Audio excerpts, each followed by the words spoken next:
Alright guys, so there's a Failovercluster topic that we need to talk about. It's very important, mucho importante. Okay, I hope I said it right. So what is the purpose of failover clustering? It is when one DC goes down, then another one can take the place. Well, yeah, it could be DC. For DCs, we don't use our servers. Yeah. Server. So it offers high availability. It offers high availability. It's a good thing. Balancing. Good thing. Okay. And Something good. Useful. it's something that is useful. Must In any job environment, they have failover clustering. It's not like they may have. So they have it in nearly every job environment. Failover clustering is there. So if you know failover clustering, you're in good spot because it offers high availability to what?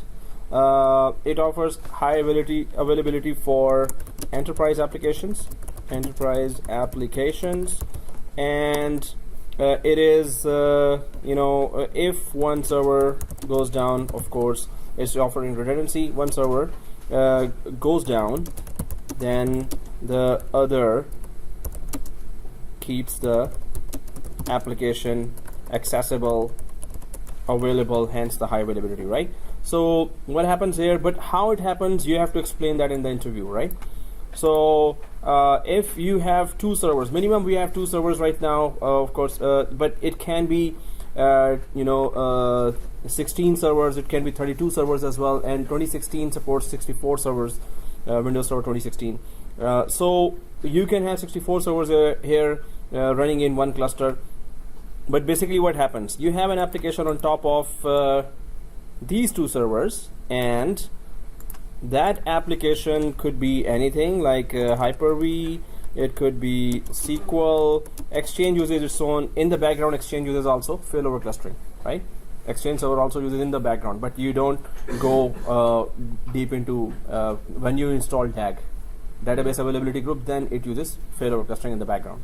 SQL Server, you have to enable failover clustering, and SQL Server is also everywhere because every company needs a database to save their data, and enterprise application data they have to save in the database. So SQL Server also uses failover clustering, and Hyper-V virtual machines can be made highly available. If the hypervisor goes down, the failover clustering will just move it to the other one. So there are many enterprise applications that can be put. File servers can be put there, web servers, and any third-party enterprise application can be put on top. But what really happens here, that it fails over. So one is when we create a cluster, one is active, one is passive. So passive node does what? So okay, let's forget the passive. What does active node do? What is the responsibility of an active node? What's going on active node? Why is it called active? Because always active. Because? Active. That's it. Somebody is in a good mood today. He was a primary candidate to respond to request. Yes, it's a primary candidate to respond to end user request. So end user connections are made on whichever is the active node. End user connections go to active node, right? So what is passive node doing? What's the job of passive node? Only receiving just whatever is going in. Receive. It's replicate with the active and Replicate. do the whole Replicate. Yeah, exactly as I said. So it is passive node is just getting replication of whatever is going on in active. Whatever modifications you take, it is just taking that and it is saving that. And why is it saving? Of course, when it is in case the failover cluster goes down, passive will become active, right? And all the end user connections which were on this machine will be redirected to the new active machine now, right? So that's not the only thing that moves when you lose a server. Okay, another diagram I'll create, and we'll just discuss what else is going on in the under the hood or in the background. So we have our domain controller here, and that's our environment right now. But and I'm just gonna be creating a lot of those, so I'll just take a picture of that first. And recording. Let's check it out, and we should always check it out. Yeah, thank you. Okay, so taking a picture. Now, what's going on here? I was doing that lab on 4 servers before, but I'm doing that today on 3 servers because some of us have not very high-end laptops as well. So, but it can be on 4 servers, it can be on 3 servers as well. So why 4 servers needed? Because we have to introduce LUNs or remote storage from SAN, which is storage area network, right? Area network. So what happens here is that you can just have 3 disks or 300 disks or 3000 disks there available, and you remotely map them to these servers. Now we're just gonna create today 3 disks here, and then what we're gonna do, so this is a Windows machine, right? So how can Windows machine be a SAN machine as well? Which means, and what is a SAN machine? First of all, what does SAN do? Storage network, what does it do? It's basically a network of different storage units connected together on a high availability network. Okay. Centralized storage of the whole Centralized storage, and it offers exactly. So over the network you get enough storage. Suppose you need 200 disks. Now 200 disks, I don't think there is a server that can have 200 disks till now, a physical server. You cannot physically put 200 disks inside. There is a server that is 64 disks you can put, and it opens like a tray, and 32 disks, then second tray, 32 disks. It's kind of a truck. So, but 200, 300 disks, no way we can put there, and we need those, right? So if we need those disks, then we have to use SAN. If your company is rich, can afford that, so they can go for fiber channel SAN. Otherwise, on that Ethernet network we can have the iSCSI SAN, right? So this disk that we're going to create, 3 disks, we're going to be creating the 3 disks in not the 4th machine. We can just create it on this domain controller as well. So we're going to do that exactly. So we could use 3 machines. SAN can work, in our case, SAN can work on domain controller as well. So, but what is the purpose of that? The disks each disk will be attached to both servers. So each disk will be attached to both servers, right? And why would that be of any benefit? And how can we achieve that? High availability. So, they're connected to both the servers, and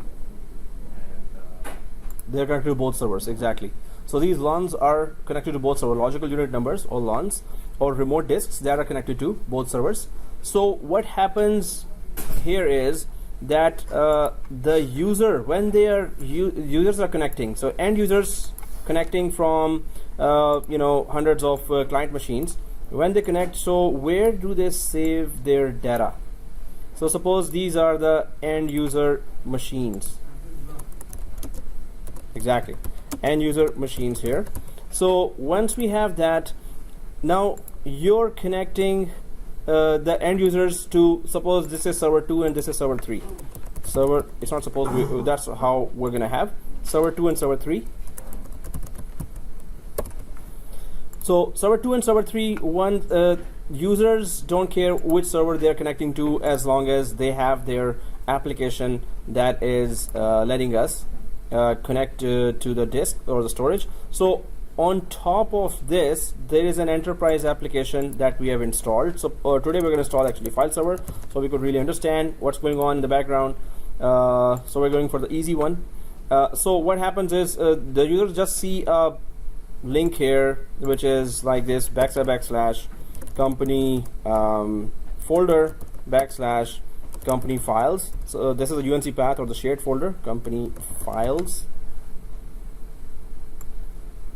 So users just see that. Once the users are connecting from this, so this connection goes to, there's a cluster created on top of that, and this is a cluster. So on top of the cluster there's a application, and so top is application, then the cluster, then the machines that are being handled by the cluster service. This is a cluster service here, right? Service. So what happens is that users are connecting to the application and it talks to the cluster service. Cluster service knows which one currently is active machine, which is passive. Suppose server 2 is active right now, and suppose you did a maintenance and next day server 3 is active, server 2 is passive. Suppose you have 10 machines there. So in 10 machines they can all be active as well, right? Active, active, active, active, active. Right now we have 2, so we can make it active passive. So automatically it becomes active passive. So what happens is cluster service will know that where to redirect that data. So users will be connecting to this folder, and then cluster service will check, oh yeah, server 2 today is active, okay. So then on server 2, because this disk, same disk is mapped to server 2, same disk is mapped to server 3 as well, right? If there were 10 servers, the same disk will be mapped to all 10 servers here, right? Yeah. This cluster service is running on which server? Cluster service. So cluster service will be running on. PC? No. Yes, both. Exactly, both. So it cluster service, cluster, we're going to install a software, cluster manager, right? That cluster manager software will be installed on all the machines that are actively taking part in the clustering. So domain controller has nothing to do with clustering. No part, no role. Yeah, it has no role. It is just providing authentication, AAA, right? But it is not doing cluster manager service, which is part of the Windows features, will not be installed on domain controller. It will not be installed on, of course, in our case, SAN machine. In production environment, it will be an actual SAN solution like NetApp or EMC or some other. So these, whichever Windows has cluster manager service installed, that is called a node. So this is a node. This is a node. Here SAN was cluster or only SAN? So this machine was having just the purpose of only SAN. That's it. There is no other purpose. Yep. I'm not very clear about the SAN concept. Like the hard drives, the hard drives are sitting inside the servers, but they are shared in the SAN network. Over the network, they are just mapped to both servers, two servers.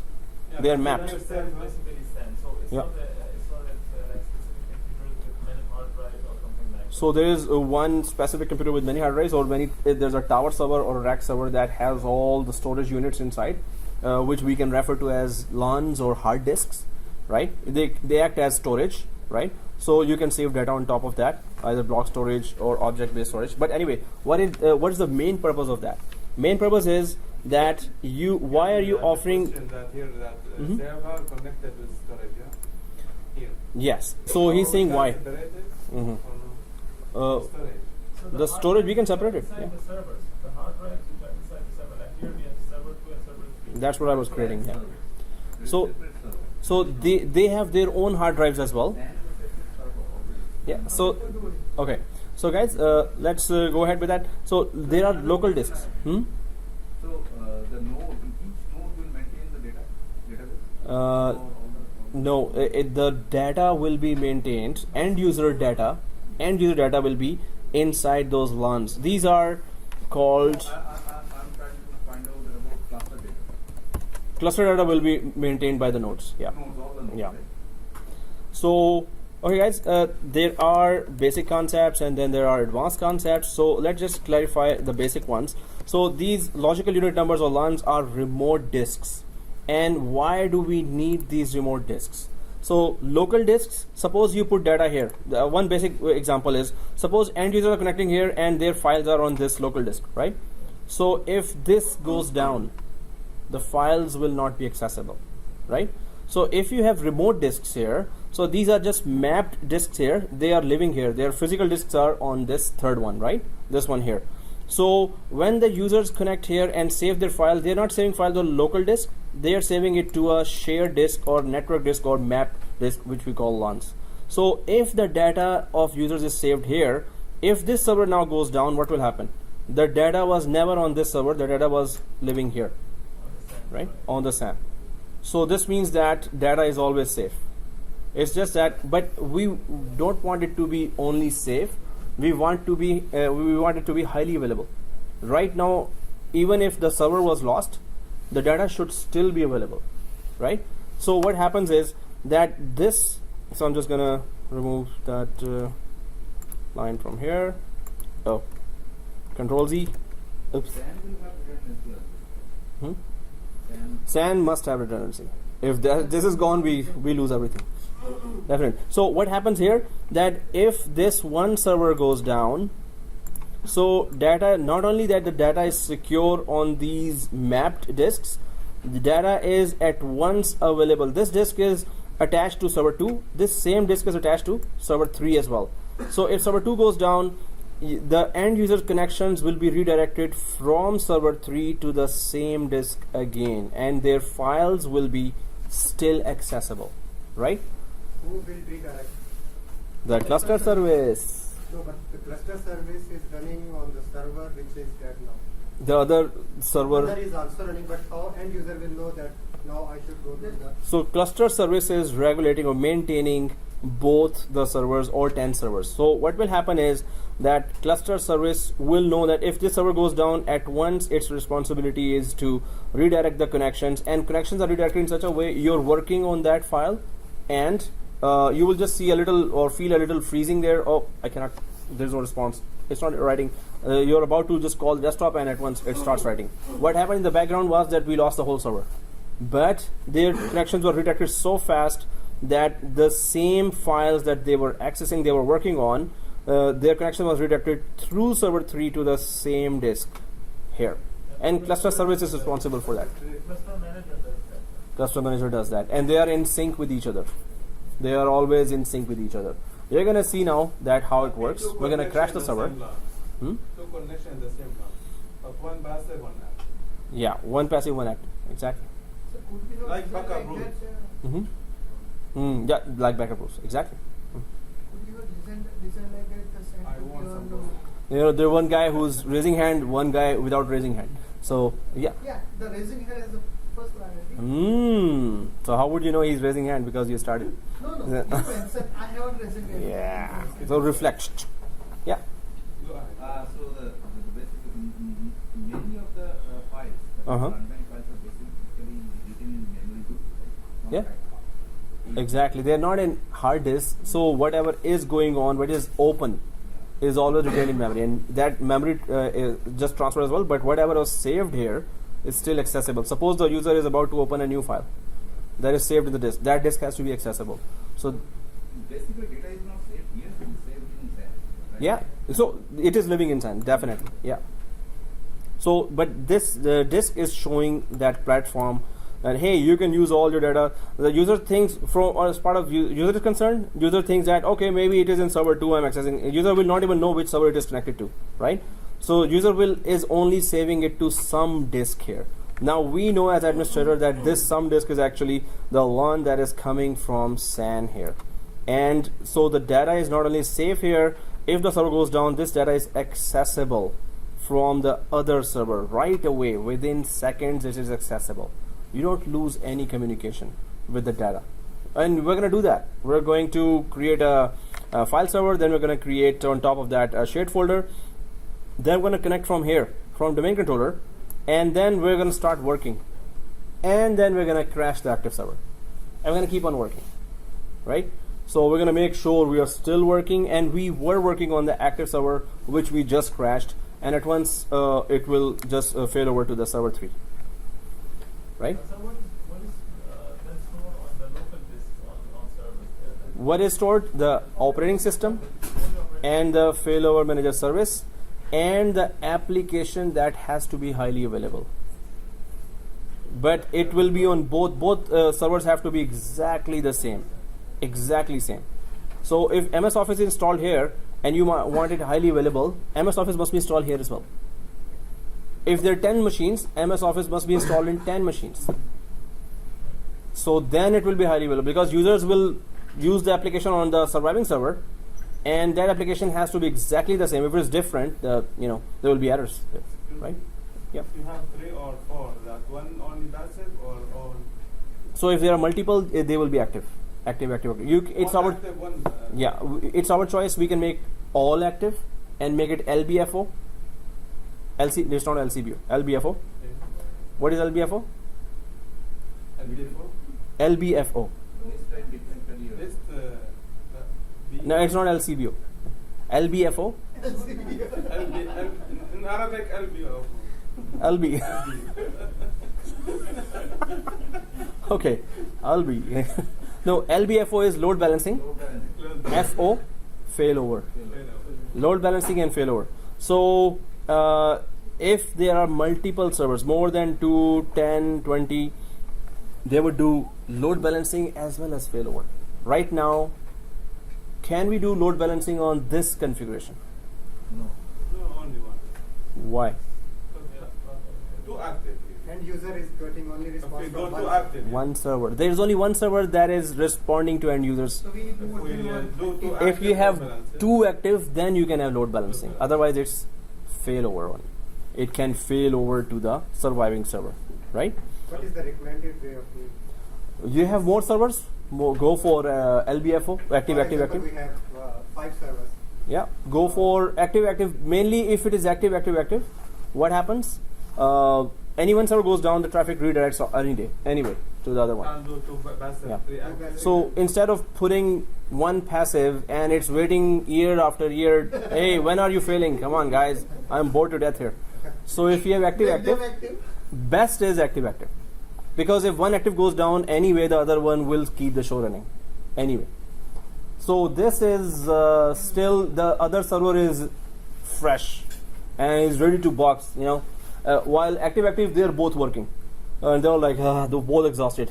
Bad managers don't buy that. They say, hey, we spent $10,000 on that and it is just waiting for a disaster to happen for last 2 years. Nothing happened. So why don't you just use it? So normally active. But we're going to see how failover works. So that's why we have to go for active passive. So could we have channeling over the WAN? Yeah. The WAN should be good and there shouldn't be a lot of traffic. So normally it is supposed to be on very strong network like LAN. But the design could be like this, right? So, okay guys, here do you see 2 components here? One component is SAN. It is very crucial. And we're going to create the disks, so we're going to convert them to iSCSI. So one component is SAN has to be there. And why it is there? Because whatever data is accessible from server 2, it is accessible from server 3 as well. If server 2 goes down and crashes, the data is still highly available from server 3 as well, right? And second thing is that enterprise applications have to be exactly both server 2, server 3 has to be with exactly same configurations from OS patches. Maybe there is service pack 2 arrived for Windows Server 2012, suppose. Service pack 1 arrived, so server 3 must have same service pack level, same updates level, same patching level, and same. Suppose you install MS Office here. So MS Office has suppose service pack 3 arrived. So exact same patching level of applications and operating systems, right? Exact same. They have to be exact carbon copies of each other, but not clones. Carbon copies of each other, right? Why not the clone? Well, they better have different SID. That's the only thing. You can't run system. Yeah. So then you can put those. With applications, they don't really respond well to cloning. So you have to know that which application you've put on server 2, and then sysprep it, shut down, and then made clones of server 2, 10 clones of server 2. So whatever enterprise application you're putting, it may not respond the same way when they are cloned. So you have to check that. Operating system, okay, but enterprise application are not very clone friendly. Enterprise applications, small applications, okay. So we just have to see that if the vendor of that application says yes, you can clone it, we can clone it. Otherwise, we have to discover ourselves. Test. Yep. If server 2 have a replica, or can do the same thing, or Server 2. server 2 have replication, and the other application go to the same cluster. How can- Other cluster. No, that the server to have a replica. Replica, okay. You can do- Clone. You mean clone or just Also synchronizing going on? application, like Oh, the application, if it has an application that is doing replication going on, right? Yeah. Okay. How can they do it? Example would be what application? So Exchange server has its databases replicate, there is active, and there could be 16 passive copies of that, right? So, but if they are a replica of each other, mm-hmm. Oh, DC doesn't use failover clustering. You don't use failover clustering on DC. DC has its own replication mechanism. They don't require failover clustering to be highly available. They have their own structure. Server 2 and 3 is normal. Yeah, they are member servers. Members, So failover cluster, no way DC. No way. So DC has its own replication, right? So they, if one goes down, other will take the show. Yeah. Yeah. Okay. So here, guys, do we understand this very nicely created, beautiful diagram with a lot of lines? Design. Okay.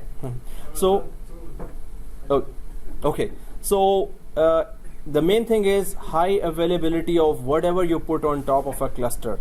If it is not highly available, there is no purpose of creating a cluster, right? So we're going to create a full cluster here, and we're going to try to fail over. We're going to check all the components of that, but it is useless if you don't put any application that should be highly available, right?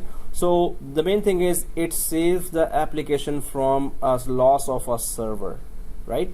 If you've done a fault tolerance in VMware, fault tolerance, one machine is active on one server, second is passive on the other server. When one server, then you crash the active server actually, and active machine is gone, so automatically fails over to the passive. Passive becomes active, it creates its own active in a third server if you have a third server, right? So fault tolerance in VMware works the same way, but failover clustering is one very, very extra cool service of Microsoft. Failover clustering really works perfectly.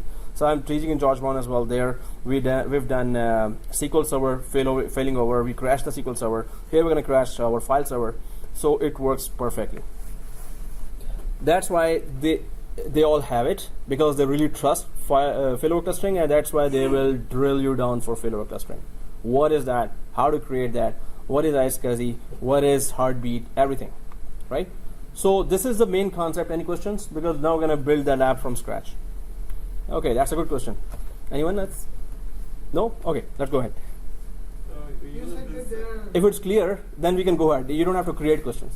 Just kidding. Yeah, you were saying? you said that there are two things. One is the basic thing and one is the advanced thing. We can go with the basic things. Now what are the advanced things? We can go with the basic things. Yeah, you said that. Oh, basic things But mean. we need to we can go for the advanced. What is the advanced thing? Advanced thing is the in Failovercluster. Yeah. Okay, that's what we're about to do actually. So when it's going on, we're going to be learning everything. That networking, and I didn't get your questions, so I'm just making up my answer. Okay, so so I'm brutally honest. We learned that No, basics, now we will do that one. Yeah, maybe I meant that, because I'm totally forgetting when did I say that, or what I meant We by are that. learning the concepts first. First the basic concepts, then we go for advanced configuration of that. That is pretty complicated. The logical units are basically the map right from the stand, right, sir? Exactly. Okay, this means we are clear. Either we are clear or no clue, right? So so that means we use the cluster in this in services like storage or database language. yes. And The whole to point capture- is that user should not feel what's Highly, going on at the exactly. Node, even disaster happened, user has highly available. That application is highly available for the end user. Business doesn't go down. That's the main purpose of that, right? So guys, let's build it up step by step. So I'm just going to create a diagram as we progress. So let's get going with another diagram. So guys, we're using 3 servers here, and I showed you the diagram on 4 servers, so let's not be confused about that. Why 3 now? Because some of the laptops do not support 4 machines up, or they will be really slow. So what our machines are right now, there is server 1, right, and server 2, and server 3. So what do we do here? Server 1 is DC, right? Server 1 is already doing AAA. Exactly. AAA, GC, DHCP, and syswall, and what? DNS? Oh, I didn't put DNS, seriously. Okay, so it's really busy, but it's going to play one more role of SAN. So we can put disks anywhere, and that's a very cool feature that was introduced in Windows Server 2012, that you can convert local disks into SAN disks, into iSCSI disks, all once. So otherwise, if suppose this feature was not there, the failover cluster, the target server feature was not there in Windows 2012, what would have happened? We would have used OpenFiler, FreeNAS. You know those applications? OpenFiler, FreeNAS. Yesterday we did. You did that. Yesterday we did that, but the concepts are clear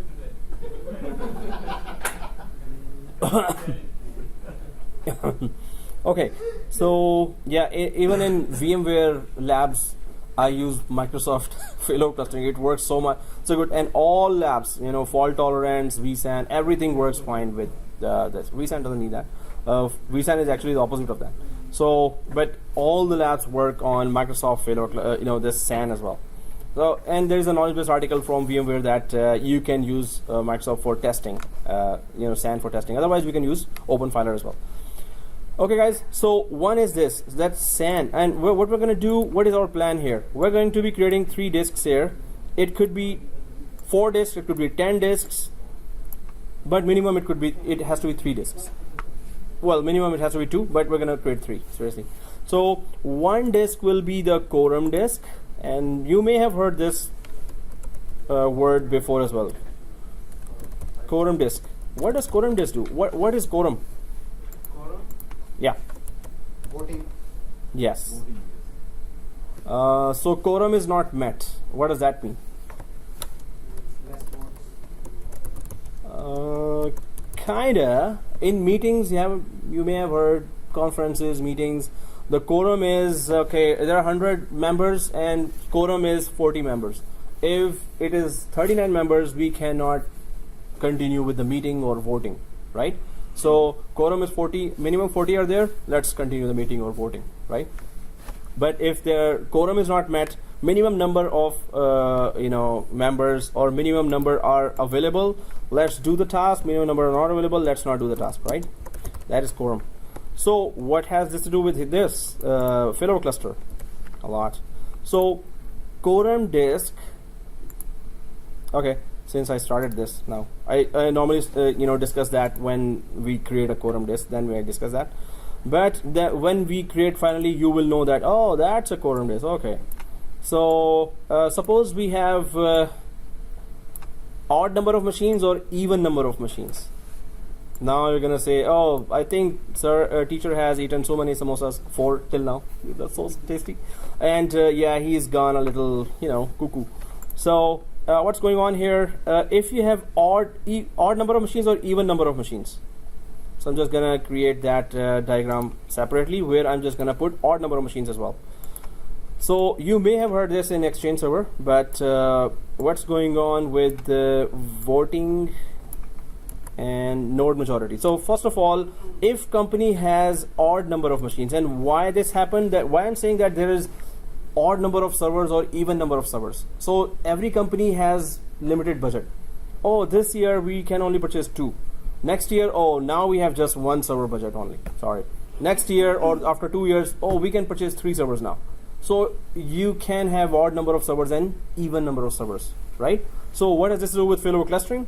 So there is 2 types called node majority, and this is odd number, right? And then even number. And there is called vote majority. So let's go to the easy one, node majority. And I'll start asking you a question here, and let's see who figures it out. This is really tough. When I say that, this means it's the opposite, right? Oh, okay. So one machine goes down, and do we still have the majority of machines up? Yes, no? Yes. Okay, second server goes down. Do we still have the majority? Now third server is down. Do we still have the majority? So as soon as we lose the majority, all cluster services will go down. The cluster services will just go down. This means end users can no longer use this whole cluster of machines now, right? So if you lose majority, you cannot use the rest of the machine. Then why would you not let, those two servers are up? Why are you closing down the whole cluster because you lost the majority? Can you tell me that? Because they don't have decision power. Who can be active and who can No, why did you give the cluster service decision power that if there are two machines up, there are still two functioning servers? Why are you closing the end user connections for those two servers? Let them work as well. Huh?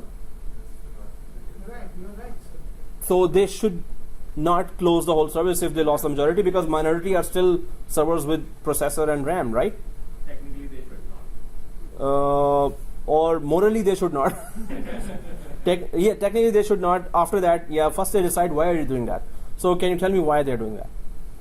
Because this server, they all have traffic of, suppose there are 200 users or traffic connecting to this, and 300 users here, suppose, and 200 here, and they are having their own fair share of load already, right?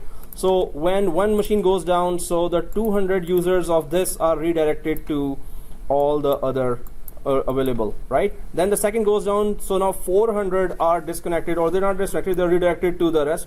Now they're handling their own traffic and the extra load that came from the other nodes. Then the third one goes down, now 600 users. At once, two things will happen. Either these two will go down right away because of the extra load, or the traffic will be so much that it will be like a DDoS. What is that? Denial of service attack. It's like it's so degraded performance that user will start saying, hey, what is this? Better shut it down and fix the other three servers instead of corrupting or making the other two servers also crash, right? Better give a good service or stop the service, right? So the whole load cannot be shared with the remaining servers, right? So node majority is very clear decision. You lose majority, I cut down the services. That's it. Yeah. They say that all the servers are active. They are all active. For not just one active and others are passive. Whoa, that's good for Exchange DAG. This is the case, right? One database active, and you can have 16 passive copies, or 2 passive copies, 3 passive copies over database. So you can fail over any time. Okay.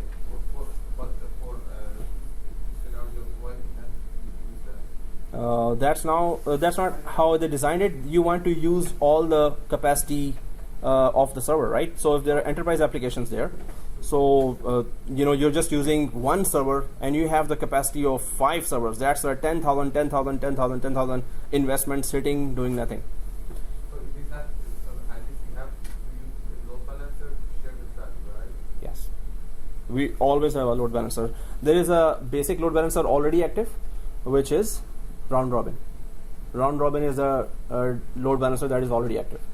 That load balances, but you can have professional paid load balancer. NLB is another free feature that is also a network load balancer. NLB, that's also a free load balancer. It's more intelligent than round robin. So you have 2 load balancers that you can use. Otherwise, you can purchase F5 load balancer, or from Cisco has load balancer. Cisco, anyone Cisco here? Cisco has one enough power. Okay. Which is the powerful load balancer? Anyone knows? F5. Well, if you Google load balancer, F5 is the top. Maybe they did a good SEO, search engine optimization. But maybe the performance is good. So, okay, guys, this is easy decision, but then it becomes a little complicated when you have the other scenario here, which is, and there is a reason that it is called vote majority. So what happens here is that first machine goes down and we still have majority? Yes. Second machine goes down, we still have majority? Yes. Oh, there's a no and there's a yes. That's how cluster is confused as well. Do we have a majority or not? So somebody has to decide now. Thank you for taking part. One side yes, one side no. So, veto power and yes. Quorum comes here. Mr. Quorum decides that. So Quorum disk is created on a, so when I said that failover clustering, whichever servers are taking part in the failover clustering actively, they are called nodes.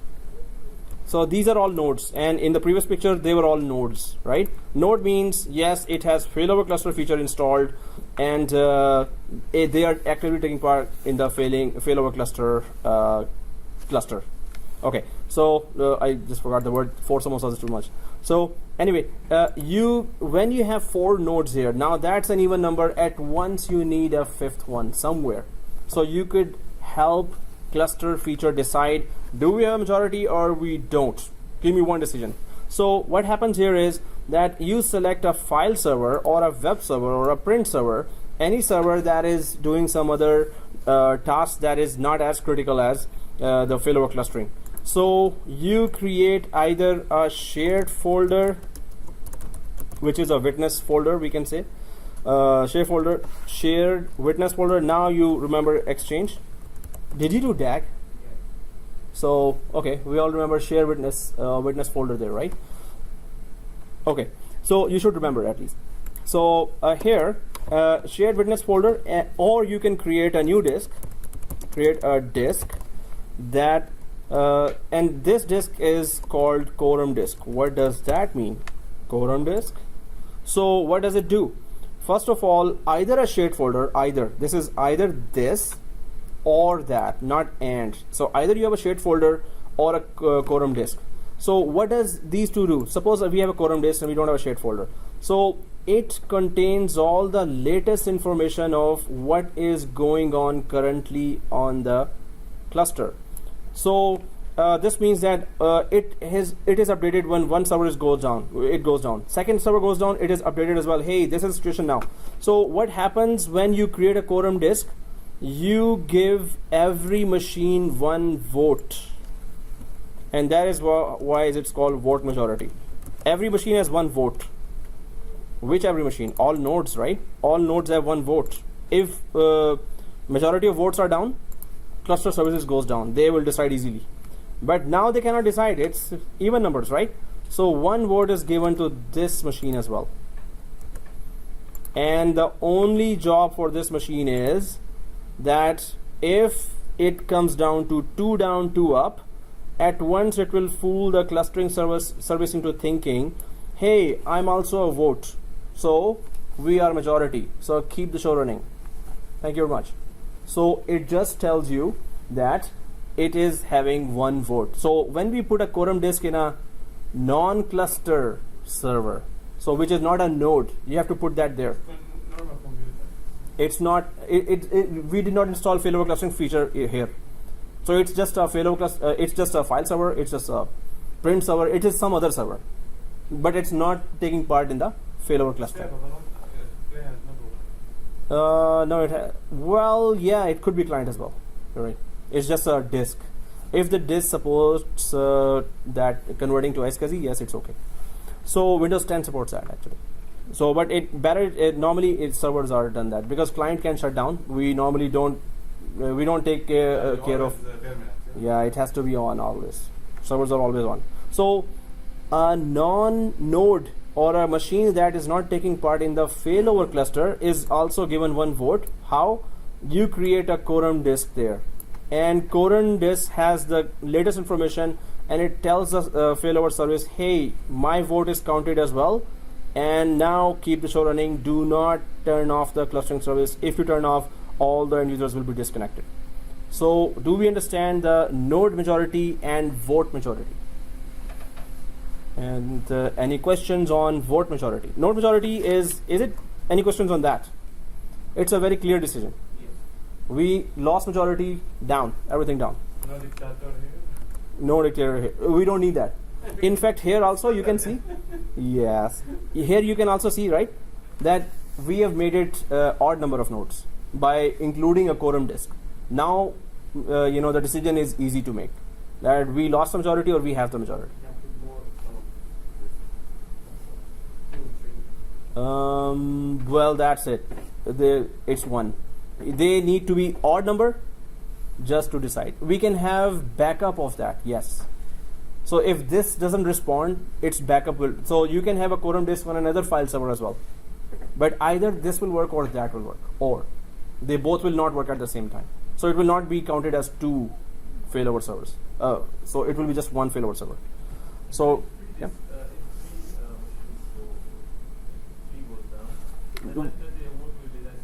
So we lost the majority anyway. Even this will not work now. Right? It's all about deciding, did we lose the majority or not? That's it. So the quorum is basically the decision maker and a voter as well. Yes, it's the decision maker. So, okay, guys. Once it happened that for one student, the quorum disk did not get created. It gets created automatically. We're gonna give it 3 disks. 2 disks will be data disks that end user will use. Third disk will be automatically converted into quorum disk by clustering service. It will. So, for one student, it was all 3 data disks. For some reason, I don't know what step he missed. That quorum disk did not get created. So we all failed over. He could not fail over. Quorum disk is not there. You cannot fail over. The whole purpose of creating failover cluster is gone if quorum disk is not there. Right? So we're going to test that now, and you're going to see that automatic one disk will be converted to quorum, and that's one of the things that I want to discuss as well: node majority and vote majority, and this could be in quiz as well, other than the brutal lab. Okay, so and guys, even if final exam is just one lab, this you must do it 3 or 4 times. This is for your own good, right? I can put again multiple choice questions for you, but it's better you do this lab. This is good for you, right? This is finally complete. This would be one of the. I'll put some quiz questions there, but this lab you must do. I think I have to do this in the production environment. Okay. In the near future coming. Oh, that's good. Many students did that. They were doing some projects, and whatever they exactly implemented that there. So, but yeah, they didn't bring me samosas. Oh, it's all ready. He actually did 2 times. Yeah. So That's you're. why he, sir. Yeah. So yeah, sir. So that's why you must do that. It's good for you, right? So final exam, repeat the whole thing.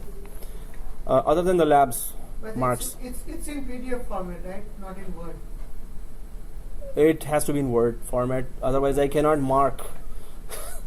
So, okay, guys, let's go ahead and try to actually implement that. But how will we implement that? And we have to go really calculated steps. We have to be very careful about that. Let us vote for exam. Let us Vote. vote for exam. I have a veto power here. I will use my veto. We know that you are mistaken. Quorum deciding factor is standing here. No.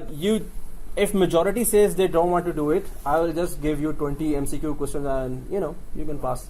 But this is good for you. I'm not gaining anything from it, right? If we do it right now or not, we must have to do it. You will have to do it anyway. Yeah, So better do it now and get the marks for that, right? That's good for So you. that's the only task we can do it. That's the only task. Not guaranteed that's the only task, but that is there. That is one of the brutal tasks that I'm sending you. Only this. Okay, guys, let's go ahead, and it's going to be a little tough lab, so let's get started. Now, first step is we're going to do it. So, first of all, everyone logged in from Humber admin with all the machines, yes? Yes. Okay. So we need 3 machines or Three. We need 3 machines. Yeah, 3 machines. For network storage, we only have the option of iSCSI, or is there any other option? That's the only one we have. Other option is fiber channel. And some of us are rich here, very, very rich. So you can give us $1 million so we can purchase EMC and have that fiber channel experience as well. Or iSCSI, yeah, that's the only two. Yeah. Sorry? Yes, please start all 3 machines. And guys, what will we do? First, we will be doing the networking portion. So we have to be very careful about networking portion here. Now, guys, there are some more concepts here. First, we configure networking for SAN, and nobody cares. Okay, so let's go ahead. Yes, sir. Go ahead. Oh, okay. Then the question arises. Then people go ahead. When they miss it. Utilizing the domain controller as well? Or? Yes. Right. So start domain controllers. start the two machines. Domain controller and two. Server 1, server 2, server 3. Start all three. Server 1, server 2, server 3. So guys, here we have server 1 as DC, which is okay. We don't have to make any changes other than that we're going to be adding storage there. So it will, that's the second lab, storage lab, which is second lab, right? So I'm just going to create, make these 3 disks here, but we're going to later check that. First of all, we have to handle the networking properly. So we already have one network card each, right? On server 2 and server 3 that are about to become nodes. Okay. Well, they are not node now because we haven't installed the Failovercluster manager here. So they are just server 02 and server 03. So what we need to do in terms of networking is that we will be adding second network cards to each of them, and they will be called heartbeat network cards. So what is a heartbeat? Heartbeat. It can respond to send. Take connection between us to make sure. Take Make sure. connection between Verification and checking. So Pinging? yeah, so thinking, yeah. exactly. Every second they are talking to each other. I'm alive. I'm alive. I'm alive. That's it, right? I'm alive. Okay. So here we will be creating heartbeat network cards there, right? And it's going to be configured with heartbeat. So heartbeat work every, I need to copy this because I'll be putting another diagram and then I'll have to create the whole thing again. Okay, so heartbeat network card, or HB, we're going to name it HB. Second thing, the recommendation is that because it's going to create a lot of traffic per second, they're sending heartbeats to each other that are you live, are you live, are you live, are you live. So what happens is that it's better to connect them to outside separate physical switch, right? So if they're separate physical switch just for the heartbeat network, and you have to keep an eye on that, of course, because if this goes down, failover will not work. So physical switch has to be should be separate. This is recommended, while the regular network traffic is going on a separate physical switch, right? So both are physical switches, but one connected to just the heartbeat and the other connected to just regular network cards that are carrying regular traffic, right? So this is one thing. So here, that's how it should look like, right? So the second thing is that we can give here separate ranges. So this is already, we have 192.168. So here we can give exactly 200, as you said.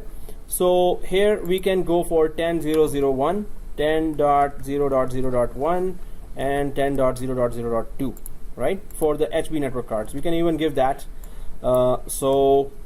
And we can put it on separate physical switch. So only purpose you can see here is they are sending heartbeats to each other, right? From here to here and here to here.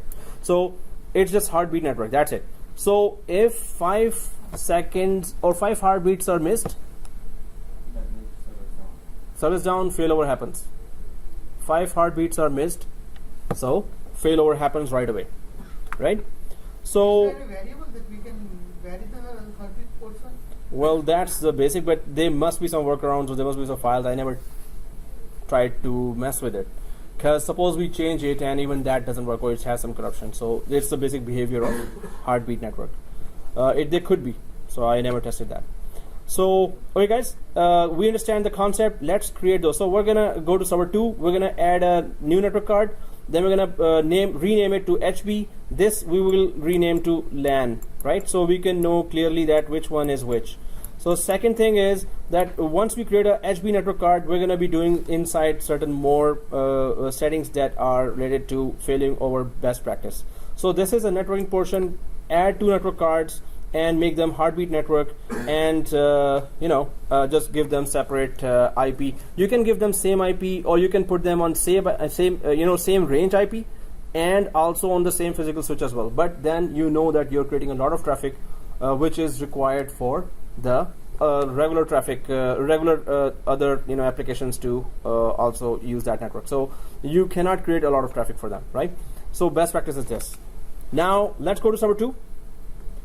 Server 2, and on server 2, if I go to local server, guys, make sure firewalls are off on all, because this will be the main problem that you will see.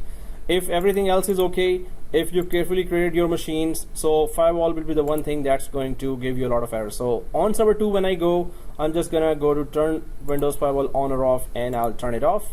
Press OK. So that's one thing. Second thing is that I've turned off firewall on server 2. I'm just concentrating on server 2. I'm not going to server 3 right now. So we should not be confused on that. So server 2, I'm just going to right click and add a second network card. So right click and settings. For heartbeat, yeah. For heartbeat, exactly. So first is, you may have VMnet 10, I have VMnet or VMnet 13, doesn't matter. VMnets should be exactly the same for all the machines. That's the main thing you have to understand. So in my case, I am using VMnet 15. I'm going to click add here, and then second network card I'm adding, and then next. Then I'm going to custom. Now guys, VMnet acts as a VLAN, right? So if there are two machines on VMnet 15 and there are two machines on VMnet 14, they cannot talk to each other, they cannot ping each other, they cannot communicate.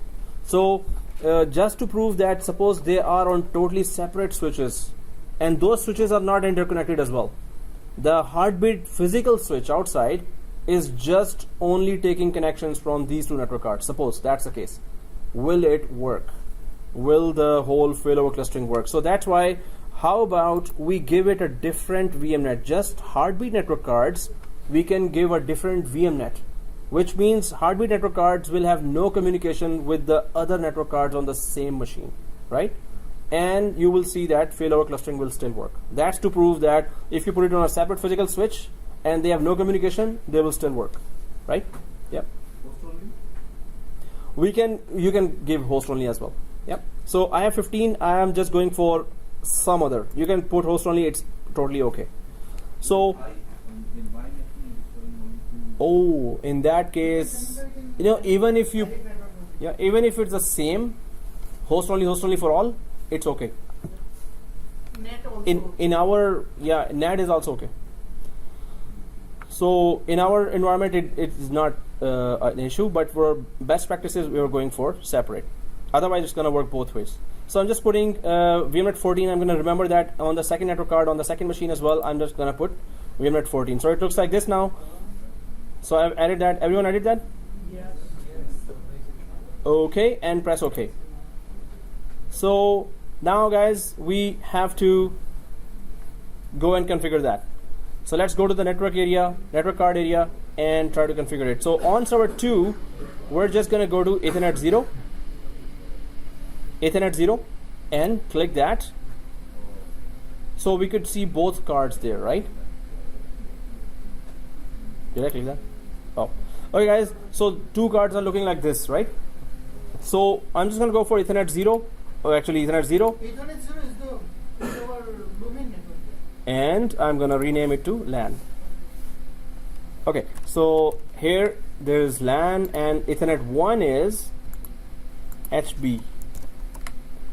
So now we clearly know that which one is doing what, right? So everyone got it? So we need to further configure heartbeat network card, right? So double click that and go to properties, and then uncheck V6 and double click V4. So this is heartbeat network card. So in final also be careful. So 10.0.0.1 and press tab. That's all we need to do. Well, that's not all, but in terms of IP address, that's all we need to do here. But we will go to advanced as well. They have one network. They have? One network. Yeah. Heartbeat. Exactly. It's just heartbeat. And this is the only IP range I'm giving here. So IP address. Okay, so 10.0.0.1 and 255.0.0.0, it's okay, doesn't matter. And go to advanced as well. Let's go to advanced. And there is no gateway we need for that. And I'm going to go to DNS now. So anyone knows what does this mean? Register this connection's addresses in DNS, and I've unchecked it. So go ahead and check it. But what does it mean? Register. Then it's part of the domain. Register on the.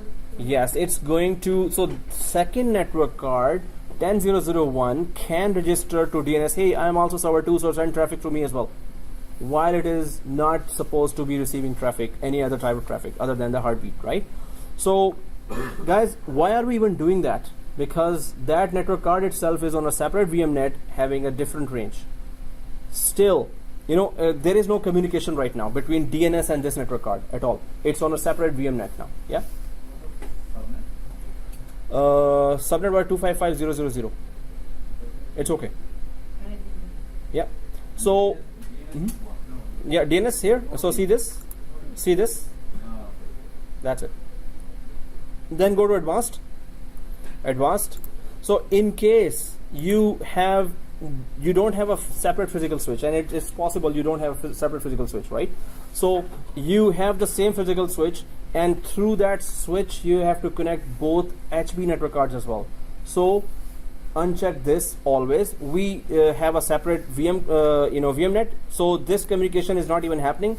But for best practices, we are still unchecking that, because they will be unchecking that. So because there will be validation test, and that's really cool test, right? And nobody should be failing there, and nobody failed in previous courses as well. So what happens is that once we have carefully configured everything before creating a cluster, it does check all the components. It fails over the disks itself automatically. It does failing over in the background. It's very extensive test that it does. If our configuration is any one step is missed, it's gonna give you an error. You have to fix that error, otherwise you cannot go ahead. It's not recommended to go ahead. Technically you can go ahead, but then Microsoft will not support you as well. That they will see that there is a report that it creates, validation test. You must save that report. If Microsoft sees, can you show me the report before we could support you for the failover test, and they see, there's a yellow something, please fix that, then call us. They are so straightforward. So we will be, don't miss any steps. But here I'm saying that best practice is uncheck that if you suppose don't have that separate physical switch there, right? So first is this. Second is, let's go to wins. Wins we're not even using, but disable and uncheck that. Validation test might check if we are following, if we are compliant with the cluster settings or not. I can use separate the same network. Yeah, we can use same network, but then uncheck all that. Yeah. Exactly. I'm still doing that, although I'm on the separate network already. If I don't do that, still, there will be no communication. It's okay. But validation test might fail us there. That best practices were not followed. If you don't configure that and Win server is not even there, it's okay. It's just that Microsoft, we're just going by the book. Microsoft says, go there, uncheck. And then best practice is uncheck. So we're just doing that, right? Or it's good to know, at least. Yeah. So, okay, a no name resolution is going on the heartbeat here. So wins, I've just unchecked two things here, right? And here, DNS, I've unchecked this, register disconnections addresses in DNS. So in case you have the same network, then you must do that, right? If you're not doing wins, you don't have to touch that. But still, I've seen, there's no wins, and still people have, actually, in production environments, they have this unchecked. So anyway, if these two settings are done, let's go ahead. Is it done, right? Okay, so IP settings, there is nothing here, so press OK. That's the only thing we need to do. So once this is done, press OK and go ahead. So press OK, OK, close. Yeah, it's okay. Ignore that.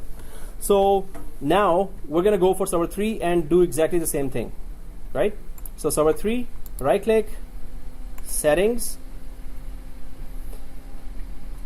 add,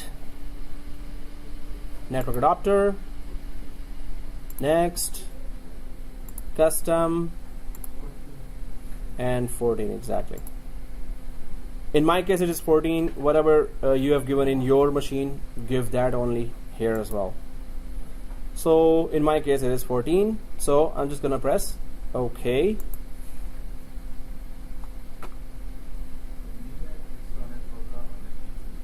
No. On the domain controller, which is a SAN server now, for our lab we don't, but normally there is redundant paths are there, multipathing. So normally in production environment, yes, you will have. From SAN it will be coming. So this will be the third. DC will be the third server itself. We just need total 3 servers for our lab today. Now you add another network first. On server 3. So server 2 and 3 are member servers. Only domain controller is the only one, which is DC, right? But for DC also add this. No. Okay, guys. So server 3 here. I'm just gonna go to local server and then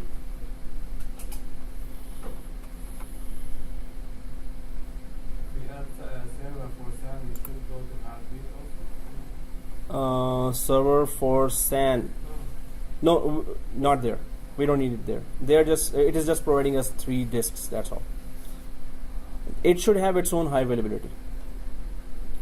Okay, guys. So Ethernet 0 on server 3. Oh, not double click. I'll just right click, rename, and put it to LAN. I will be asking these all screenshots on the final. You have to go through that. Okay. So HB and double click HB. In last course, its last cohort in final, I asked, it was rushed or I don't know what happened, but I did not give specific screenshots. So many students created nearly 600 to 900 screenshots. And I was like, wow. And amazingly, so many did wrong as well. Even wrong screenshots they put. I think they were copy pasting. Sir will not know. Okay, anyway. So, but that is amazing. How can you have 800 or 700 or 900 screenshots? So, anyway, I didn't ask them, but wow, that was amazing. So, let's click properties. Now, I'm going to be sending you specific screenshots. That's how we learn. Okay, so uncheck version 6, double click v4. And of course, this is the HB. So, 10.0.0.2, press tab, and it will put the subnet mask. And then advanced, do the same things. DNS, just following the best practice, uncheck register this connections address in DNS.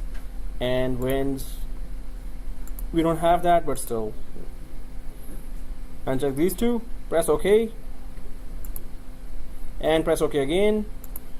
So as far as the networking is concerned for the nodes, these are about to become nodes, right? Server 2 and server 3. So networking side is okay now. Heartbeat network cards were supposed to be created, they're created. But we have to now go for the storage task. And that's where, we're going to be providing server 2 3 disks over the network, and server 3 the same 3 disks over the network, right? So you have to learn the concept here that when you're providing disks over the over the network, iSCSI disks, so it's one disk connected to same, second disk connected to both servers, third disk connected to both servers. It's not like 6 disks. It's not 6 disks, right? It's just 3 disks always. So okay, guys. Yep. Mm-hmm. So can I make another server as well? Like I already have 3, so because the one I had before was we have used it before, so it's saying that DNS server is already installed again. Although like I have Is it server 2 or server 3? server 2. So it was not a new server? It was not a new server? I mean, like. No, so this was the one we had from the very first day, but like Oh. I used to. That's why I requested, please, new servers, clean machine we need. Clean machine, I Yeah. have already, Yeah. so I will Okay, check with that. great. So, wow, then you have to raise to join or, ask. So, okay, guys, here, let's go for server 1. Normally it is server 4, but we're just shifting that same thing, SAN task to server 1 as well. So, everyone on server 1? Yes. Okay, thank you for the reply. Huh? No? Yes. Okay. Yeah. SAN. No, we're not using server 1 for failover clustering. It is just providing disks, remote disks over the network. That's it. Yeah. So it will be, server 1 will only provide the 3 disks there. So let's go to server 1 and right click and add 3 disks which are 200 GB each. Or 300. It's up to you. Yeah, thin. No, only one. It's thin provision. Thin provision. It doesn't even take 1 kilobyte. Okay, it does take 1 kilobyte. So, but it doesn't take much space. So right click settings and go for on server 1, right click settings. I just have one disk, so I'm not going to touch that. It is 100 GB. So if it is already 200 GB, then change it. The 3 disks should be 300 GB. If it is 100 GB, go for 200 GB disks, right? So right now size doesn't matter because it's thin provision. So click add here and add 3 disks, each 200 GB. So hard disk, it is already selected, right? Next, next, next. 200.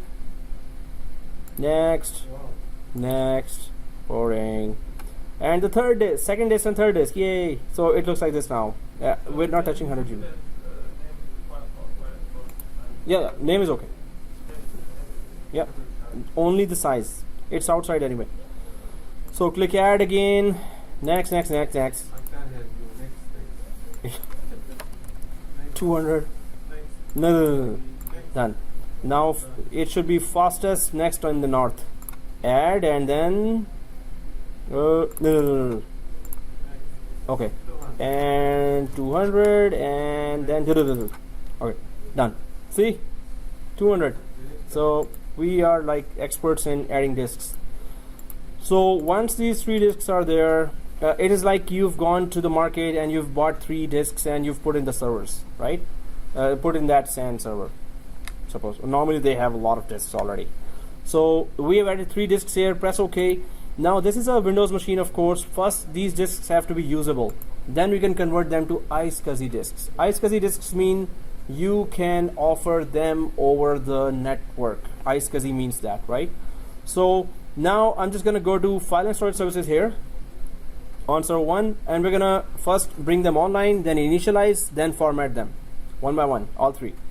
So File and Storage Services, and I already see iSCSI here, but I'm going to go to disks. I think we have plans for storage. Storage? Sir, Okay. I have one. Yeah. I have one Next one. problem. Yeah. In my server 2, I print from the server 1. I put the server, but from the server 1, I cannot put the server 2. Check the firewalls and VMnet, especially the firewalls and firewall. So even if it says off, click it. So okay guys, if it is offline, what do we do? So I'm just gonna concentrate on one disk. So right click and bring online. Yeah. I don't see the disks added. On server 1. Did you press OK or cancel? No, are you there on disks? This one? Yeah. And you don't see, so refresh. Try to refresh. If it's still not there, then you have to go back and add them again. If they're already added and you don't see them, then remove them and add them again.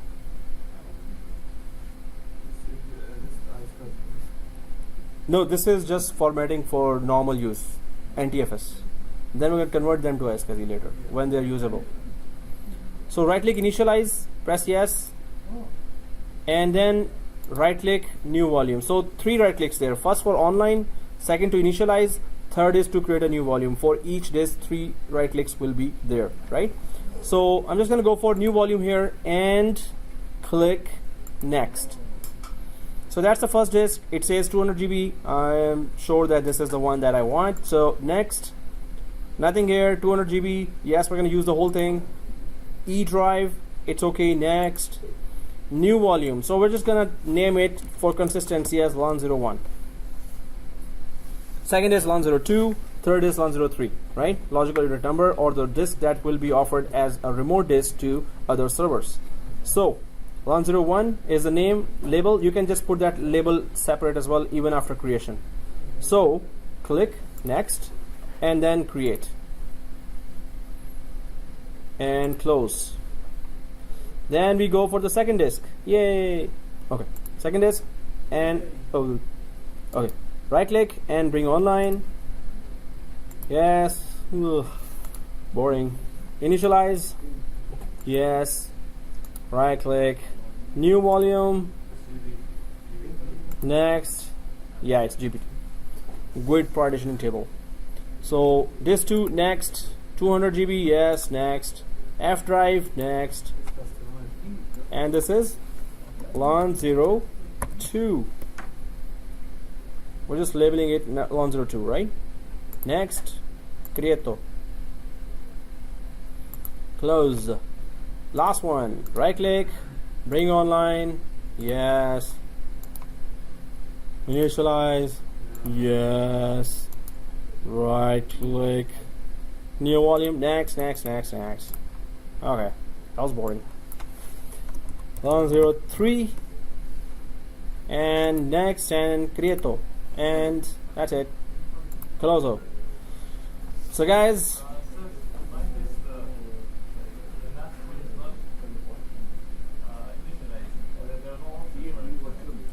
so refresh. See this? Refresh. Maybe the size of it. No, size is okay. Even if you give 1,000, it's okay. Here, why sometimes NDR LGBT? Do you choose NDR LGBT? Yeah, it's okay. So it's going to support bigger sizes, GPT. MBR supports still 2 terabyte. Yeah. Okay, guys. So here, if all 3 are online and have been formatted, so they should be showing in your File Explorer or the yellow folder now. So if I open the yellow folder, that's how it should look like. So is it looking like for everyone like this? Yeah. You formatted. We're done. Okay, no. So, yeah. Yep. So who's on this page? Me. Those who are not on this page are only raising hand. Okay. Oh, okay. So let me know if I'm going fast so I can go faster. Too slow? Oh man. I want to go ahead. So that was in Zootopia, right? That was cool. Okay. Boring crowd. Okay. So shall we go ahead? Yeah. It's not showing at all. Whoa. This is mucho serious now. This is mucho serious. Oh, somebody needs samosas. Take off. So here, your server 2 must be showing in your file server, File Explorer, or yellow folder these 3 drives here: LAN01, LAN02, LAN03. If they're not named as LAN, it doesn't matter. It's okay. I'm just making it just consistent naming there. Yeah. So if it is showing like that, you're good for server 2. Let's go to server 3 and do the same thing. If they're not showing like that, then this means you did not format it so properly, right? So first online, then initialize, and then new volume for all 3 disks separately. You have to run these 3 tasks there. If you all done that, so this is server 2. This is server 1. Everything we are doing on server. We're gonna be going on server 2 very soon, and you're gonna do the exact same thing there. So okay, yes, yeah, I need more samosas. I think I'm running out of fuel.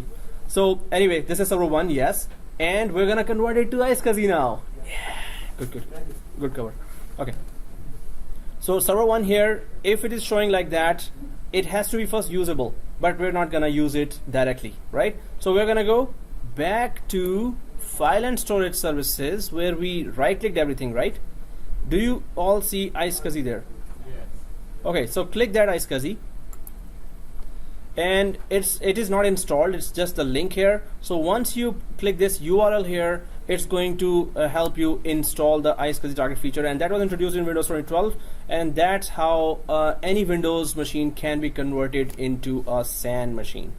So click that to install iSCSI. Now it's gonna take you to the wizard where it is on the roles window, and if you go down, it is already selected for you. iSCSI target server, this one. And what is provided? Provider is if it's going to work with third-party iSCSI solutions there. So if you have a software Starwind or any other, it will be also selected. So anyway, iSCSI target server, if everyone has that, let's click next, and create or finish, whatever. Next, restart. Well, don't restart yourself, but just click that button here and press yes and install. Okay. Man, I promised too much. I promised the AWS and Azure class. Then we will do a lab where we will migrate AWS virtual machine to Azure cloud. And now I'm like, oh man, what have I promised? Seriously. So I have to prove it now. And that's why I was awake all night. We need to be Hyper V, right? Did we do Hyper V lab? No. Okay, next week we do Hyper V. Yeah, you're saying? We thought storage next week. Okay, storage and Hyper V. There is an issue with Hyper-V that I'm facing right now. Oh, sorry. If you do enable replication on two Hyper-V servers, they have to be in a domain. Yes. Oh, then you need to do the lab with us. So next week, because there is Kerberos and there is CredSSP, two kind of authentication. You have to configure Kerberos, and for Kerberos we need to do constraint delegation. That's just a couple of more steps on Active Directory, and then you're good to go. So we're gonna do replication, and then we're gonna do migration, both. Oh yeah, that's two more boxes like that. Thank you very much. I will jump in the box. I will swim in samosas. Okay. So, okay guys, here if it is done, so click close, and then we have to just convert each disk one by one from local disk to iSCSI disk, one by one, right? So I'm just going to minimize this File Explorer here because everything will be done here in iSCSI window. So let's click that iSCSI window. It's already clicked. Let's just click this URL to create an iSCSI virtual disk, start the new iSCSI virtual disk wizard. So click server 1. Did you do it on 2? Yeah, we are supposed to be on 1. Yeah, anyone else? Any question? Excuse me, but not this is only for lab, but the brackets or lecture area, the storage not other place. Storage is on NetApp or EMC. In that case, you will just request those guys to give you the. No, this is for test environment. But the working of Failover clustering will be the same as if you had the storage from the actual service. It will go to the server. It will also be mapping this. The storage from the SAN will also be mapping to each server. One disk mapped to all 2 servers or 10 servers. Second disk mapped to all 10 servers. Third disk mapped to all 10 servers. iSCSI target should be in the server storage. Yeah, iSCSI target means the one who is offering disks, right? And this is where I'm about to explain now. What is the difference between initiator and targets? Target is a server, initiator Is the client, exactly. Initiator is the one that is requesting disks. Target is the server that is offering disks. So initiator is also a server actually, and target is also a server. Target gives disks, initiator requests disks. Yeah, you were saying actually. You know, he's a very nice guy. He's always raising hand. Everyone is like, well, what is the question? He's always politely raising. You can also say it, you know. No, Sorry. fine. I was just trying to figure out AWS to Hadoop. Are they Oh yes, we can migrate machines from AWS to Azure. There it is called EC2. Here it is called virtual machine. You can convert the disk with V to V, virtual to virtual. from AWS, I can take down my machine. You can directly migrate as well. Is it? Yeah, let me know. I'm still working on some labs, some errors I need to remove. So I'll send you the lab. Once it is done, I'll send you. Okay. Just so you have to remind me. After 2 minutes, I'm gonna forget now. I think it's recorded, so Yeah. that'll Okay. be on record. That's on record as well. All right. Uh-huh. My question was, can we have it installed on NAS? Yeah. What this? Yeah, sure. On Linux-based machine, yes, we can install that. Or network attached storage, you can buy from Canada Computers, and So you can have a off-leaf machine and no, install new you cannot hardware. have. NAS, it must have the target feature available already there, or some software you could install on NAS. NAS doesn't offer you software installation. It's a file server, right? Kind of that. It's just so if it's in administration browser it doesn't offer the target feature that this could be created as NAS, then no. Can we Advanced do like NAS can do that. Compiler and Yes. on NAS and Yeah, OpenFiler on NAS, if it supports, yes. It's not an operating system. It's just bunch of disks connected with an administration menu. So you have to check in the manual. Hmm. Oh. So okay, guys. So here to create an iSCSI virtual disk, so let's click that. Now this process is very important to understand. That right now you can see all 4 disks. So let's convert the first disk first, right? Hey, everyone knows that. That's not fair. No fun now. Okay, so okay, somebody's ready. Okay, so E drive 200 GB, and let's click next. So first of all, I'm just being consistent with the naming. So 101. The disk name, and then click next. Now yes, we're going to use the whole disk instead, or you can use half of the disk as well, and you can expand it later as well. And then first I put that yes, all the disks. Then second thing is that fixed disk What was the name? 101. So fixed disk and dynamic disk. So fixed disk is always good in performance, and it occupies the whole space right away.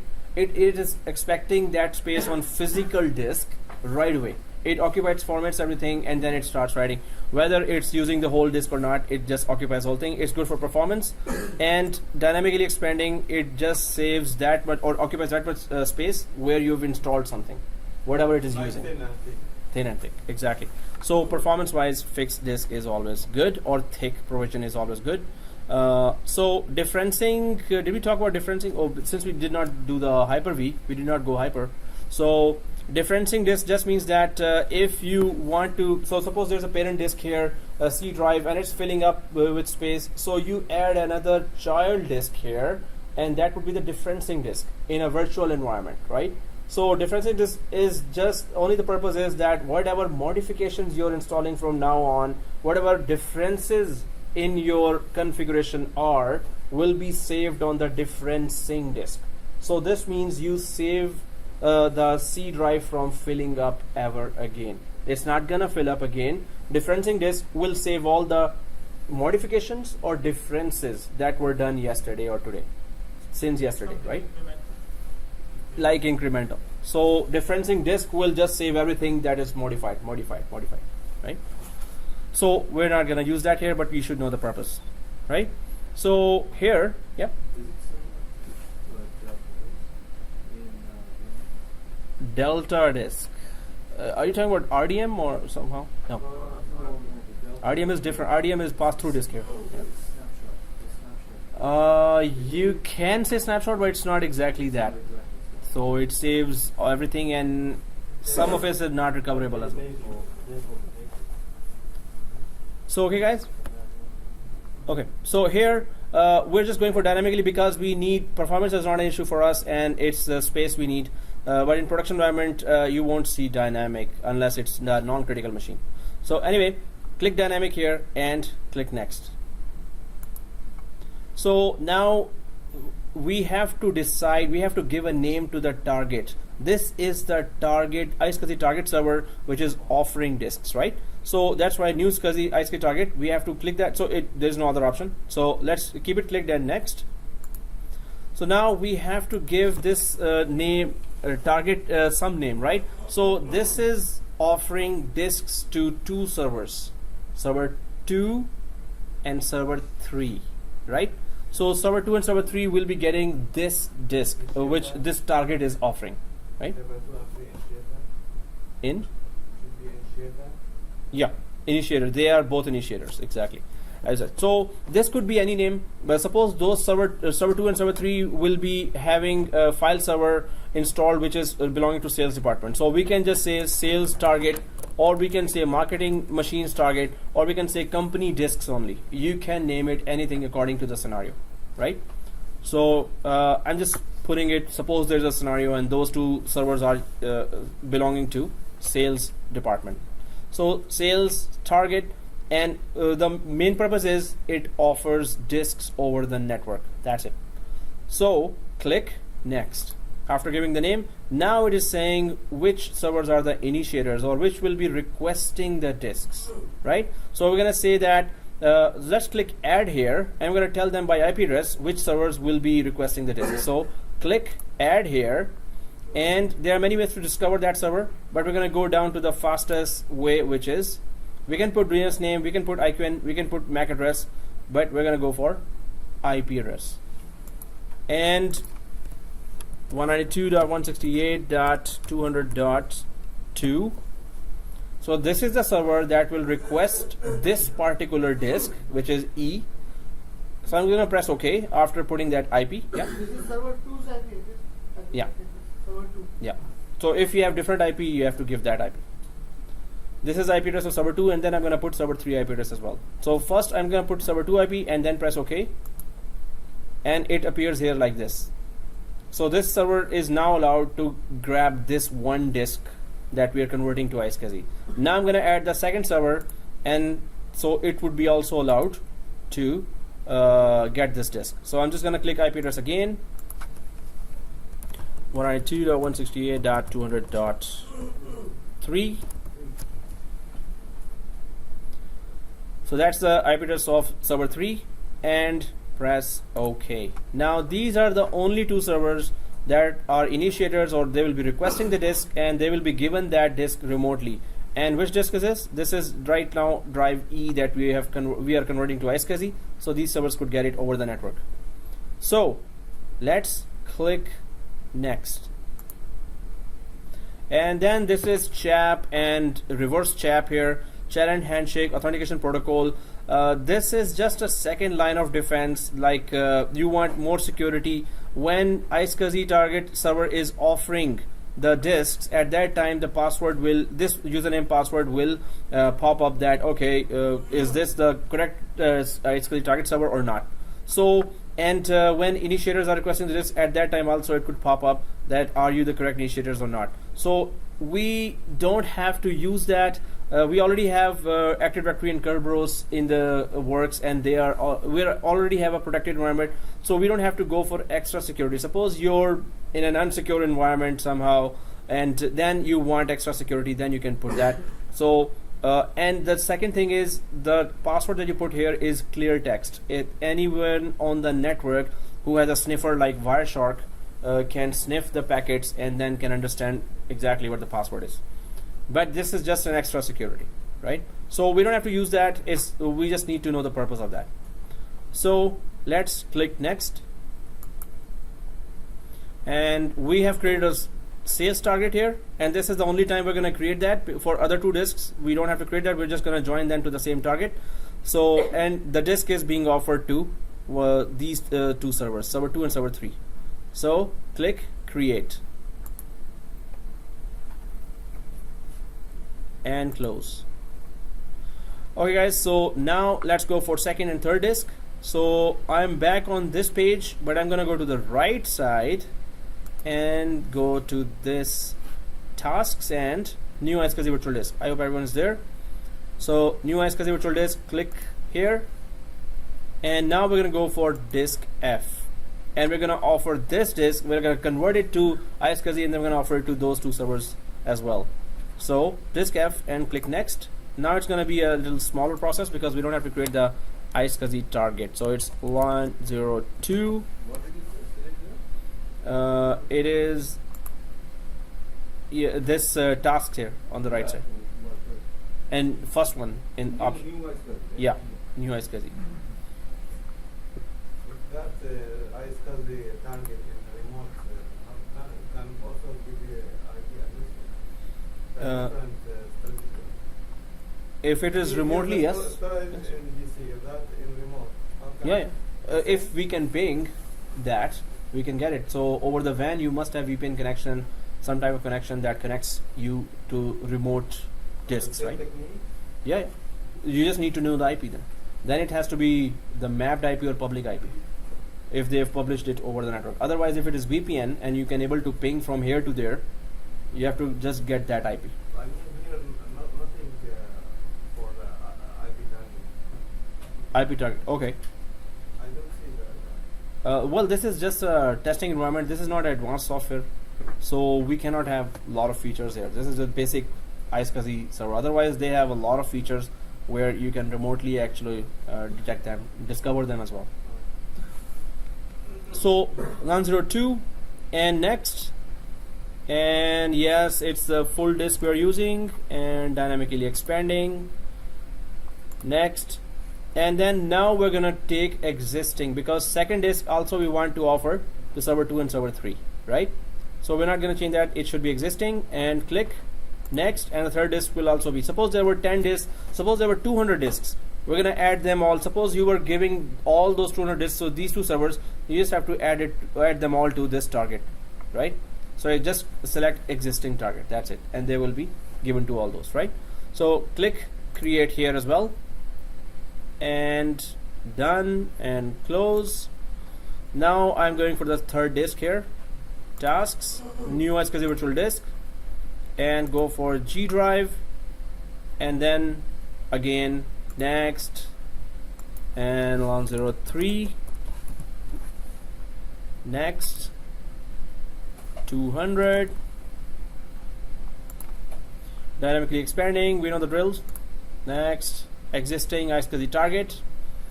So 3 disks will be available. 2 will be made data disks by the cluster service, and 1 will be made quorum disk by the cluster service. So it can automatically consider which will be the code. Yes, it will automatically decide that. So click create now and close. So you should be seeing 3 lines here, and right now they are showing that they're not connected. Once we are done with server 2 and 3, so this is the iSCSI target side of the work we did, where we have just offered the disk from the target to the initiator. Now we're going to go to the initiator side, and we're going to initiate the request, and they will server 2 will get the 3 disks, and then server 3 will get the 3 disks, right? Now let's go to initiator side. In case we made the third virtual machine, fourth virtual machine, then these 2 main disks will be on one server, and the quorum will be here, or all will be there? All, whichever is the active server, they will all be there. Quorum will be especially on the active one. Okay guys, so server 2, let's go there, server 2, and then now let's initiate the initiator process. So where is the initiator software? Let's go to server 2 and click tools, and there it is. It is just built-in software. It's a kind of client, right? Everyone sees that on server 2? Go to server 2 and tools and iSCSI initiator. So if you see that, when you click that, it's gonna say that services is not running, so just go ahead and press yes. So iSCSI initiator and press yes. Now its interface will open. There it is. Anyone knows what to put here in the targets window? The target ID server 1. Which is IP of server 1 or DNS name of server 1, anyone, right? So 192.168.200 dot. Yeah, that's my question. Is that a remote server? I should put ID for remote server. The target server. Exactly. Oh, that was a question. Okay. So 1. Hey, nobody said 1. Okay. So 1, and if your communication is okay with server 2 to server 1, now you should be seeing this quick connect, and you should be seeing connected here, right? Everyone's okay, right? There's a no. Somebody has a no. Okay, so connected and press. So login succeeded, right? This one, and this is one of the screens you have to show me in final. Oh, okay. So not failed, the succeeded. So okay guys, if his login succeeded, click done. So this is not the only thing, you have to do one more step. So we have this connected here, and go to volumes and devices, this one, and then click auto configure. So 3 lines should be appearing. If there were 20 disks, there will be 20 lines. So these are the mapping, this is the mapping address. So if I click auto configure, these 3 lines are here. Oh, lines. So this is going to make sure that the disks are mapped to our server. So if 3 lines are showing, go ahead, press OK, apply OK, or just OK. Yeah, just OK. Okay guys, so now 3 disks are here, right? So we can go to that yellow folder and there you not go. What? It's just C drive. Where are the 3 disks? No. It's never been here. At where? It's never been here. It is here. It is in server 2. We have to search. Search. So we have. Yes. Somebody did that before, huh?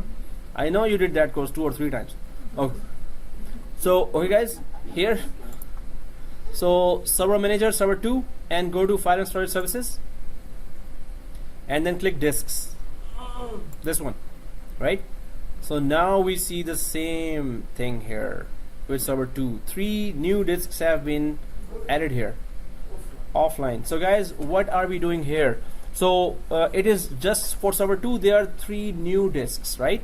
It is as if you went to the market and bought 3 disks and then put it in server 2. So for server 2, so there we formatted them. Here it's not formatted for this server 2. So we're gonna format these 3 disks the same way we formatted the first time on server 1. Why? For server 2, it's totally new disks, right? So you have to bring online each disk, initialize each disk, new volume, and format each disk, right? Just on server 2. But you will not be doing that on server 3. Why? You know, it's the same disk that will be given to server 3. You can only format once the same disk. Suppose there were 20 servers there. Yes, in server 1 they were formatted, but then they were converted as iSCSI disks. iSCSI disks are always offered as unformatted new disks that are raw disks. Although they are not raw, they are formatted. But when you convert to iSCSI, for other servers, it's a totally new disk, right? So now we're gonna do. So guys, suppose there were 20 servers which were taking part in the failover clustering. Any one server you will have to format these 3 disks after importing all. Suppose there were 20. So other 19 servers, when you go there, you just have to bring them online. They will already be formatted there because these are the same disks. That first disk is the same for server 2 and is the same disk that is given to server 3. Yeah. Somebody makes a mistake and then formats again. Formats on the other side. You will not be able to format. You will not be able to. Yeah. There is a law. Yeah. So because it is formatted, it will not offer you the option of format. So okay guys, so on server 2 I'm just going for right click. These are new disks for server 2 while they are, and they look like that they are the local disks, but they are actually the LANs or remote disks here, right? So bring online here again. Yes, first disk again, initialize the same disk. Yes, again, new volume, the same disk, and next, and again I'm just sticking with the naming convention here, LAN 01. Next, create. That's the same thing we did before as well. What the dev was here? We want to make this remote disk usable here, and it is offered as raw disk right now, which is unusable. So if you don't format, they are offline. You cannot use them as remote disks, and you cannot install enterprise application on top of that. So when you offer them remotely, they are not formatted for them. Who initiators, they have to format themselves again. For them, it is unused disk. This is the rule. This is how it works. So when you offer remotely after converting, they are not formatted. No, on server 1 you have to format because you have to convert it to iSCSI. If you don't convert it to iSCSI, you cannot offer it over the network to anyone. Yeah, that's another option. Yeah. What about server 3? Sir, here is Sorry? What about the server 3? We need to format it again or not? So even if you try to, it will not. So just bring online and try to format, but there will be no option to format. Sir, So on server 3, bring online. Mhm. 3 or 4. Oh, there's a guy who's raising hand. Yeah. Yeah. So whenever it's being online, then the reference number will be changed and it's for. So if we change to how should we know that it's and Loon 1 is here? Oh no, we cannot know that. I'm just making it. Oh, this is the first one. So we cannot know if it is the same one that I put there. No. In production environments, there is always a number ID there for the disk. You can recognize there. But here maybe there's a procedure, but it's a test environment, so I was too lazy to find that out. So in risk management, we can find the ID also. Yeah, but we cannot still trace. It's not easy to trace. It may be traceable, but we have to then go through all the articles, Microsoft TechNet articles, and read. But it is mandatory, right? We have to be on a specific naming convention. Yeah, it is. On all servers. Yeah, it's not compulsory. Suppose you got 200 disks from storage department. Storage guys gave you. Now you attach them to your Exchange server, and then you can give any kind of name. They don't care about what naming we are giving. It doesn't have to be exactly. Oh, there we gave LUN 01. You have to give LUN 01 here. Okay. So they are recognized by ID. Can take care of it for the proper streaming and proper channel. Yeah. So who's sending? They are responsible for that. Which disk is which? Okay, guys. So here, server 1 is online and GPT and formatted. So I'm just gonna go with server 2. Seriously, 2, yeah. what am I saying here? Yeah, disk 1 is online, new volume, formatted. Now I'm going for disk 2, and I'm gonna just go for bring online. Yes. Then I'm going for right click the same disk. Just wake me up when it is done. Ugh. Okay, and new volume, and next. Okay, next, and there is 102, and create. Man, samosa that made me so drowsy. I'll be snoring after some time. Okay, right click, third, bring online, yes, bring, right click, initialize, yes, right click, new volume, next, and launcher 3, next, and creato. Phew, that was fast. That was slow. And close. So server 2 has the 3 disks, guys. Once you have brought them online, go to your file explorer and check that you see the disks like this on server 2. You'll be giving me screenshots of that in final. Okay, anyway, so I'm just gonna go to server 3 here. But you have to just do the Initiator for yeah, for the server 2 as well. so server 2 I have already done. Yeah, sorry, 3. 3 exactly. I have to go to 3, and there I have to go to the same place, but now I'm not gonna format them because it's the exact same disk that was formatted, so 2 times we cannot. So we're gonna just bring online. So server 3 now, I'm gonna go there and file and storage services there on server 3, and oh, where are the disks? On server 3. Sorry, initialize. Initialize?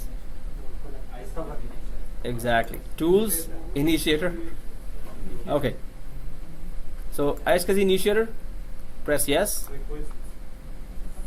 Requester, initiator, starter. And then we go for 192.168.200. There I gave 1, here I should give 2, right? No. Okay. Why am I smiling? I should stay serious, but you guys are already professionals, I know. Yeah, done that. So click quick connect and done, and go for volumes and devices and auto configure. We know that too. 3 lines are there. Others? Oh, other tabs. Discovery. So target portals. The system will look for targets on following portals. So suppose we created new target, right? Now if you create another disk, suppose you can create another target. We added 2 other disks to the same target, which is called sales target, right? So suppose you create for sales department you create 3 disks. Then marketing department says, oh, I need 10 disks for my servers as well. So on the same server, you add 10 more disks. Now there are total 13 disks, right? So 10 disks, but you want to not give it to sales department. You want to give it to marketing department. So you will have to create another sales name there. So maybe you can create marketing target and you add those 10 disks only to that new target that you create. So when you connect to the marketing machines here, so there will be 2 targets available there. So discovery will show you that there are 2 targets here. So you will just select marketing. Yeah, for my machine marketing, I need 10 disks. Sales guys are supposed to be having just 3 disks there inside the sales. You can add sales department disks as well by keep adding to the existing target. So whichever target has under it a lot of disks, you can give that specific target offer that target to the servers there. Are there any permission or rules or any both ID and discovery that offer? So why was it able to discover these 3 disks? Because when we were creating the target, at that time, in the initiators box, we only added the IPs of these 2 servers. So if we do not add IPs of any other server, suppose there are 10 more servers. So if their IPs are not there in the wizard that we put, so even if they click this, they will not be getting any disk. So when you are creating a wizard, at that time you define a target and then you define an initiator as well. Yeah. Initiator, when you define, you have to put an IP. Redefine. Yeah. So no one else can do that. Yeah, that's Like any other server cannot connect. It is very secure.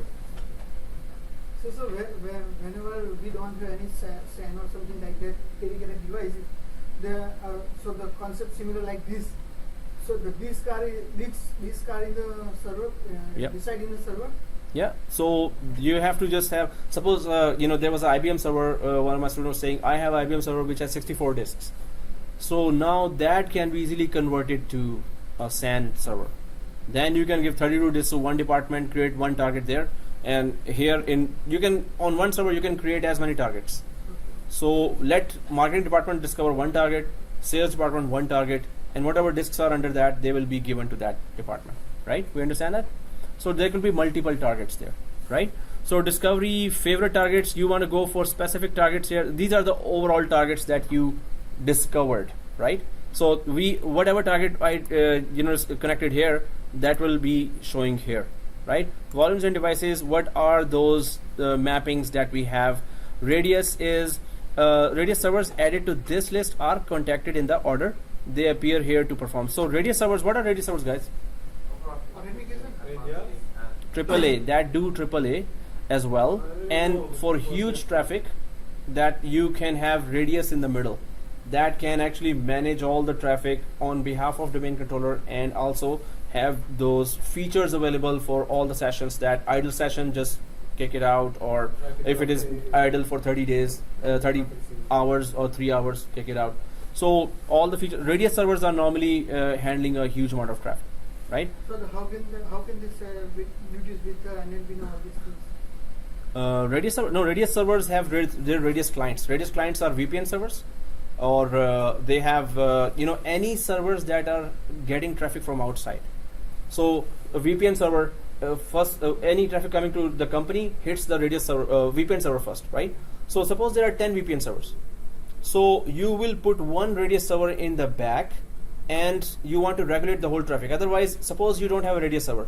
So there will be a domain controllers there. VPN servers have to confirm from someone, is this our user or not, who is connecting from outside. So instead of directly connecting to domain controllers, radius server is put in the middle. Hey, you manage the whole traffic. You're the only one who's going to talk to a domain controller. You're the only one who's going to handle all 10 VPN servers.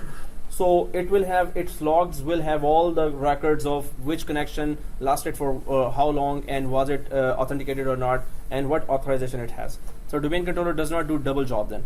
It is already handling local traffic, so it handles, so radius server handles huge amount of traffic, right? So I'm going to send you the VPN lab, because I don't know if we will be able to do VPN lab within the, or if we are able to, you will understand that in that we'll also discuss radius. Yeah. So yeah, that too. And suppose in the final some topic we did not discuss. So I'm gonna send the video. Hey, I send you the video. Follow that video No, and sorry, do that no, lab in the final, and you will be marked for that.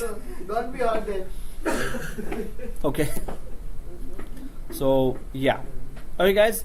So and we can change here all the other options like CHAP, IPsec. Anyone knows what is IPsec? Anyone knows what is an IPsec? Where is it used? I will check for Sorry. You can use, you can create IPsec in board or So moving data, and also first of all, you're protecting moving data in transit, and also that protocols are decided when two sites are connected to each other. It creates a tunnel, and then there are some security measures that are available there. Let's do the most important lab now. Okay, so here. So guys, let's go ahead and somebody was wondering all this, and this is very good. So okay guys, so here we're on, what are they doing anyway? Yeah, volumes and devices, and 3 disks are there. If there were 20 disks, you would have seen 20 lines here, right? And was that YouTube? Okay. Okay guys, so press OK here. WWN number, IQN number, that how it discover that, because it is not published here. We only discover using the IP address. No, so In the Linux- IQN. In the Linux, we have to give the same IQN on both sides. To No, discover. you can, in Linux you also can, you cannot discover by IP. No. We You're have to kidding me. give the same IQN on both sides. IQN you can get easily from, so if your question is where is Don't know IQN? the IQN you cannot discover. In Linux. Yes. Okay, so IQN is Try here. any other- This is IQN number. Yes. There are 2 IQN. One is the local IQN for server side, and then the other Yeah. one that is distributed. Exactly, so you can, published. but And the same IQN you should be on the initiator side. yes, exactly. Oh, Linux is more tough then. Here there are multiple ways, but it's strange that they cannot discover by IP. Mm. But anyone can put that IP if you're just IP based communication. I will try from Linux. I will share. And Okay, cool. Oh, that's good. So yeah, you can have Linux target as well. It will grab that from there as well. Same protocol. 32. Yeah, same protocol. Exactly. So okay guys, once now server 3 is there, so I'm gonna go to disks, and I don't see any disks, right? So refresh. But on server 2 I formatted everything, so server 3 I don't have to format. It is already GPT, and this is the end of our failover cluster lab. Okay, so most important. most important lab of the whole course ended just 2 seconds ago. Okay, so right click. Now I just have to bring online. Suppose there were 19 more servers here, I would have just brought them online like this. I don't have to format anything now, because that's the exact same thing, same disk that is being shared with all the servers. So if one server goes down, the same data is accessible from another server, right? So I'm just bringing online. I hope everyone has done that. So server 2 and server 3 are done with the bringing online the disks. So they have remote disks now available that are coming from server 1 here. So server 3 also, I'm just going to go to the yellow folder or the file explorer, and there are the 3 disks here. Now we are ready to do the validation test. Dun, dun, dun. And that's a big deal. So guys, what we need to do is we will install Failovercluster feature on both, and then we're going to start the Failovercluster test, validation test from any one of the nodes or Failovercluster servers. So let's install the Failovercluster feature on both. Yeah. So they have to have, they have to be in domain. They have to be part of a domain, basically. It's always recommended, yeah. The SAN, if you create a server as a SAN, it doesn't have to be part of the domain, or even it can be a standalone server. Only IP. It's just IP based communication. But these guys, failover clustering, yes, it needs to have Because they- domain. because we- Well, standalone server, no, I didn't configure any such environment or any environment. Maybe there is on standalone server, but it's always member servers that we have created Failover cluster on. right? For cluster, we need only heartbeat and the root, yeah? Yeah. That, I think we don't need to. It could be. I haven't created that, but it's more secure to have member servers, and that's the main thing, because we are putting the most critical application on top. Excuse me, now the partition is not formatted now? It's formatted on both. The Formatted? 3 disks are formatted on both. Now we're Yeah, about to so test. formatted, we can save now, yeah? Hmm? We can save the files Files? and appear Right to- now, no. not formatted. We haven't created a cluster yet. Cluster, No, in situation Mhm. now. in this situation, yeah, we can use them. If you want to use them as a normal disk, No, Yeah. it not appear another one. yeah, it's Can you? so server 2, the disks are here, this, Yeah, you can. and server 3, same disks are here as well, and you can use them now. Folder or file. Yeah, you can create folder or file here.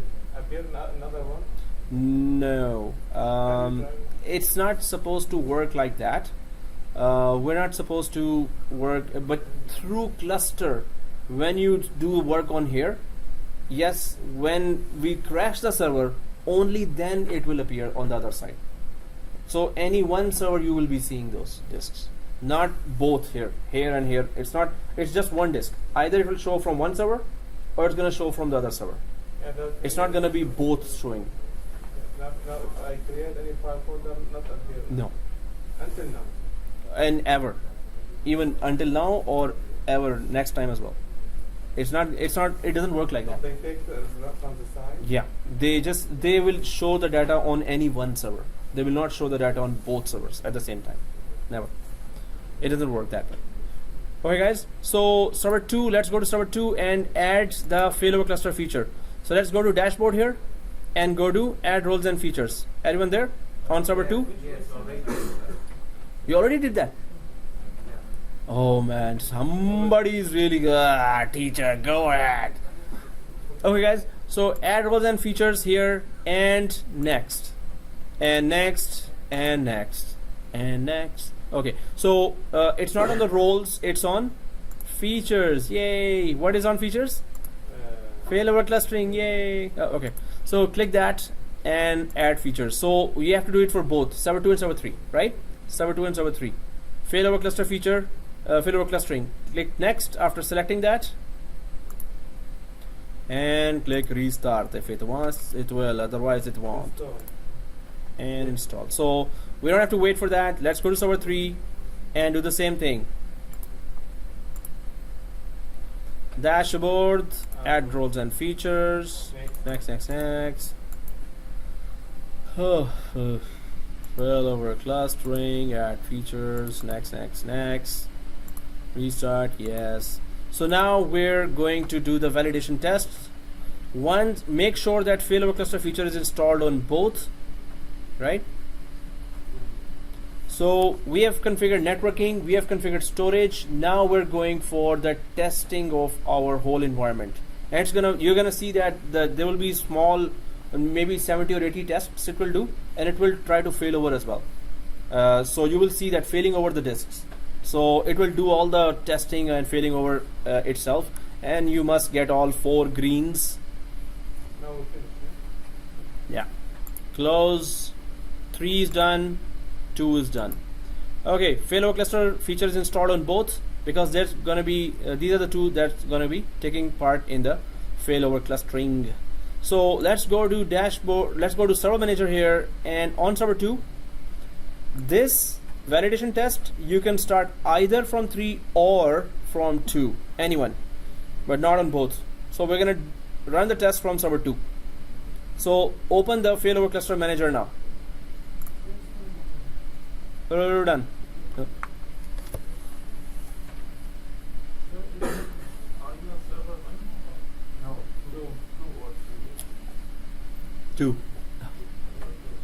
On server 2, I have installed not installed it yet. It's not yet installed. No, Ali is pushing me. That hey, come on, go ahead. I'm there. All others are waiting. Come on, you have to be considerate for others, man. He's not from the Oh, he's not from the herd. Earth. Earth. Ah, he's from alien or something. Yeah, he's the extraterrestrial. Extraterrestrial. Okay. Okay, I'll just, scream and jump through the window and run. Did you receive email? No. That's why the answer is today. Oh, yeah, in that case also I will not show up. He gets really mad on that. Most teachers have the same habit here. Don't reply email. Oh, there's so many emails, right? Extensive. I send Oh, Moshi- so it's not only me.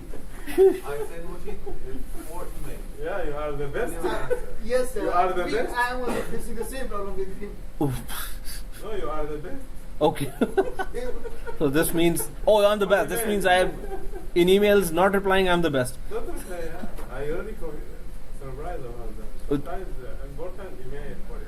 And we are going to discover all the Payment email. Not chatting, yeah. No, I'm just gonna create an automatic signature next time. So anyone replies, signature will come. Thank you very much for your email. And then after 15 days, you're gonna excuse send me. a mail that please send your. Your signature. Yes. Signature. Thank you, Ali, for email. No, if you tell me that I receive your signature, this means I receive your email. So I will just search But locally. It's automatic. That is good. Thank you, Ali, for email. No, if your email receives, it touches my email, then only signature will launch, right? So this means I will know that it is here. Okay, hey, come on, Exchange server, discuss with that teacher. Okay, so anyway, guys, so if you're inside here in server 2 and there is your validation test, everyone better pass. You cannot leave today if you haven't passed this test, right? Till 6 o'clock you cannot leave. Okay, so validate configuration. And next, so now it's going to test the configuration of failover clustering, if it is suitable, these two servers are suitable or not. So it's going to ask which 2 servers or which 10 servers or which 20 servers are taking part in the failover clustering. So I'm just going to browse and tell that, so they all start with the same server. So I'm just going to put serve and check name. So they will, now the 3 names are there, right? 4, 5 names, whatever, but whichever are taking part, I'm just going to select those. Yep. When I'm looking on browse, the window Going off. Browse. So when you browse, your DNS communication has to be okay. If it's not okay, it's not going to work. So server 2 and 3 only, guys, do not add server 1. It's just server 2 and 3, right? So press OK. There you go. It should look like this now. And press OK again. And good luck, everyone. See you on the other side. Run all tests. Recommended. And click next. And these are all the tests. Dun, dun, dun. Okay. So click next. And there you go. So everyone must be 4 green. Do not click finish at the end. Do not click finish at the end. Just click the view report. There will be a view report, there will be finished. So just click view report.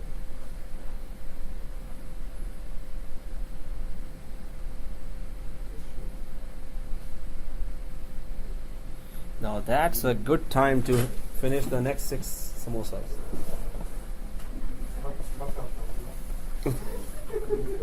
Oh.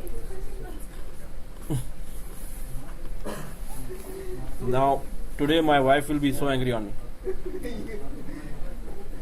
You eaten samosa again? Every Saturday you Every Saturday I have to hide it. I didn't eat anything. Then I have to add whatever she made. Big plates. And I just cannot eat that much. So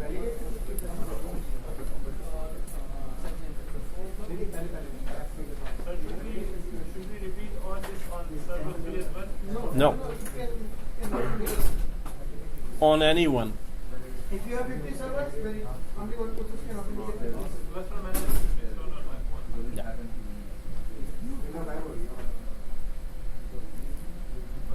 System goes down, then the cluster manager, how it can work? We have installed cluster services only on one server, right, sir? For instance, if it goes down, then how? No, it has a record of all the servers taking part in the clustering because failover clustering software is there. So cluster service is in contact through the heartbeat to all the servers.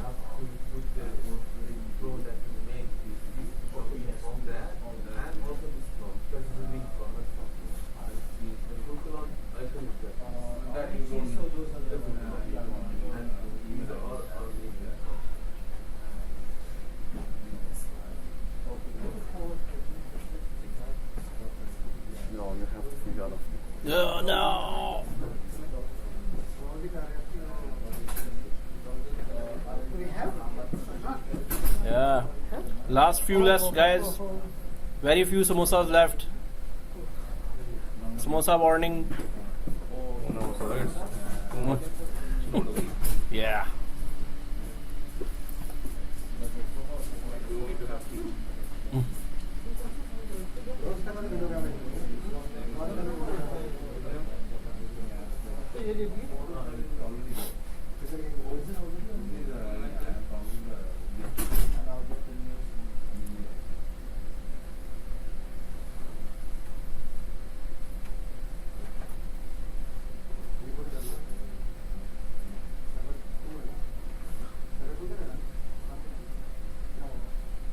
Do me a huge favor. The video How huge? from the Mhm. last week, right? Mhm. If you could put it on this. Last week? No, didn't have a the, class. the last week that we had. You were not there? No, I was here, but I Oh. remember getting copies of it from you. Oh, yeah. Because I don't have offline and I've lost everything. So he had Uh-oh. the full set. So you just want the last one, right? Just the last one. Yeah, there's already a cohort 13 Folder here. so Oh, okay. Just drop it in there, please.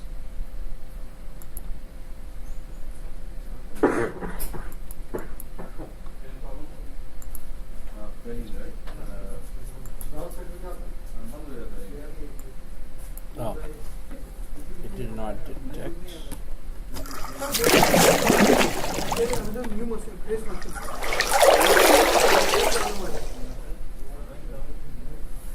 Then, that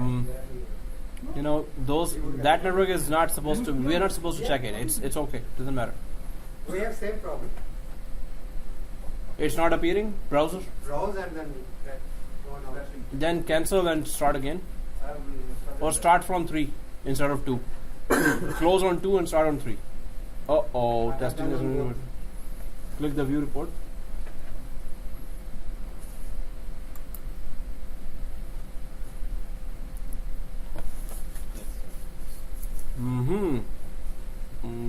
Oh man, that's 3 negatives. You should have 4 green, not 4 red. One is green. Yes, sir. Master Ji, that is a lot of wrong thing that has happened.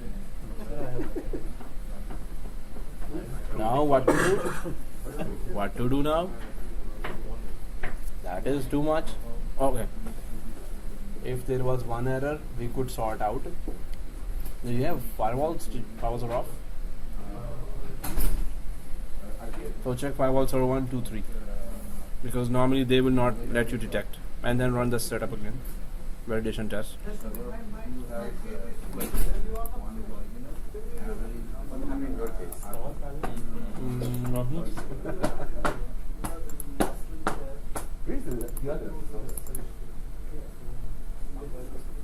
Last class was 9th or Zero Touch? Yeah, that was the last class. Yeah, that's right. Whoa, Big accident. that's a heavy. This is good. Yeah, all 4 green. Yes, you're good. All 4 top This is the one. major 4 ones, huh? Yeah, that's it. Okay. Good man. Thank you, sir. So firewalls are off here, right, sir? On server one, they're off already. That's you have to follow the whole video again, Master. Like now, we could only troubleshoot some. So, sir, as you told that Well, we need we to have save to this start. report, right? For the I micro. just put it in the root. In production memory, yeah. Yeah. Oh, Yeah, just put it in the root. I'll move it to. that's only one. Yeah. Oh, cool. Thank you. No. And then, sir, I Wall keep off. the- He on. यहाँ पे sir off है। Master जी. ये तो जो नया system है उसमें नहीं ऑफ था सर। पहले वाला If it's saying off, तो फिर भी एतबार नहीं करें. You have to go inside.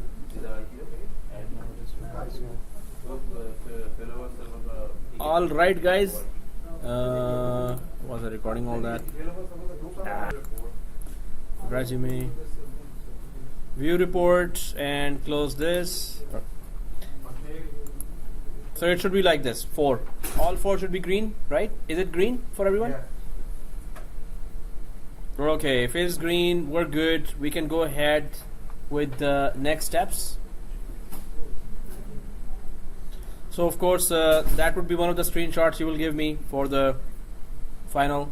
It has to be all green. Okay, next. So, shall we continue? Was that a break? I mean, also. 5-minute break? Yes, Ye- break, don't do my Really? Yeah, that's Sarah. 5:15. Oh. So, Okay, we stay up to and- yeah. Yeah. So, okay, 5-minute break then. So 5 minutes. No, he's waiting for his validation test, so that's why he's saying 5. Okay, sir, let's go ahead and continue the. Yeah, no, we still have some portion of lab left, so we need to go ahead, guys, if we want to finish today. Yeah. So now what we have done, so if we go to that diagram here, we have connected this machine, we have connected these disks or LANs here with each of the server. So each disk, one disk connected to 2 servers, second disk connected to 2 servers, third disk connected to 2 servers. So now there should be that one disk available for both servers here, right? So now we can just create a cluster that will recognize all the components, and that will show you in the cluster manager. A lot of samosas I've eaten today. So cluster manager, it will show you the storage and the heartbeat and everything, all of the components there. So what we are about to do now is create a cluster. What was the purpose of creating a cluster, guys?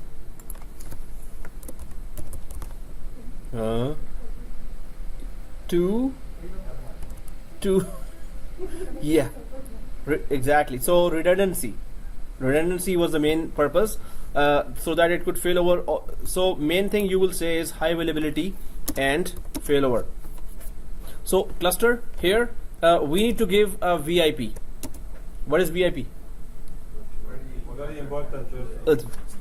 VIP is virtual IP, and we're gonna give. So if it was your production environment, you would have set aside one static IP there. So here, whatever we haven't used, we're gonna just use that. So I'm sure 10 may not be used. If it is used, just go for some other. So we need to give a cluster name and a cluster IP, virtual IP. So normally IPs are connected to physical devices, right? But this IP is connected to a service, cluster service.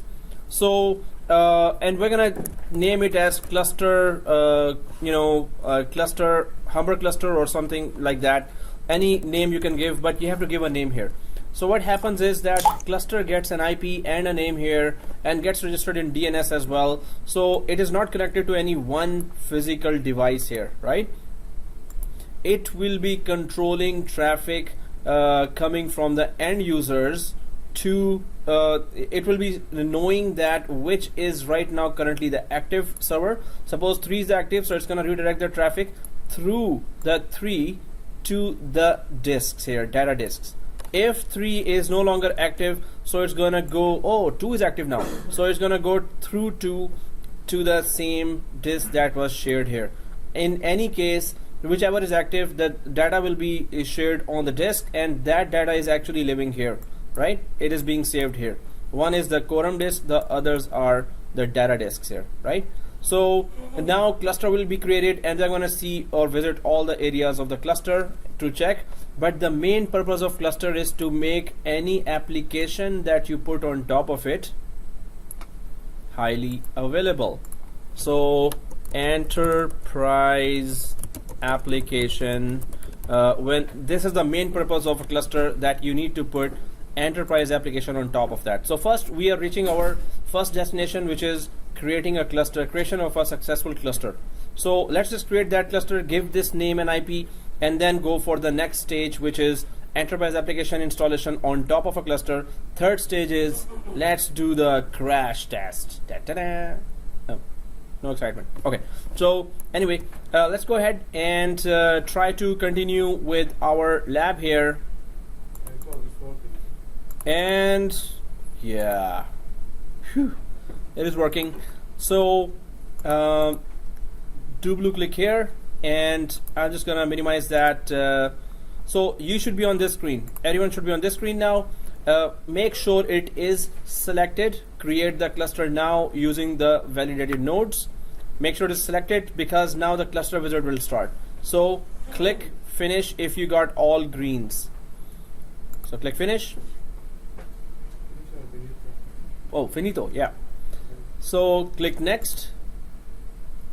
And now it says what is the cluster name, so we can go for Humber cluster. You can just put any name here. And of course, whatever is next sequentially available IP or any available IP if you've planned it. So we're going for Humber cluster and the IP 10. This is a service that is getting an IP and a name. So it is not a physical device, it's a service. But IP is 10? Yeah, and Humber cluster. Any Any available IP.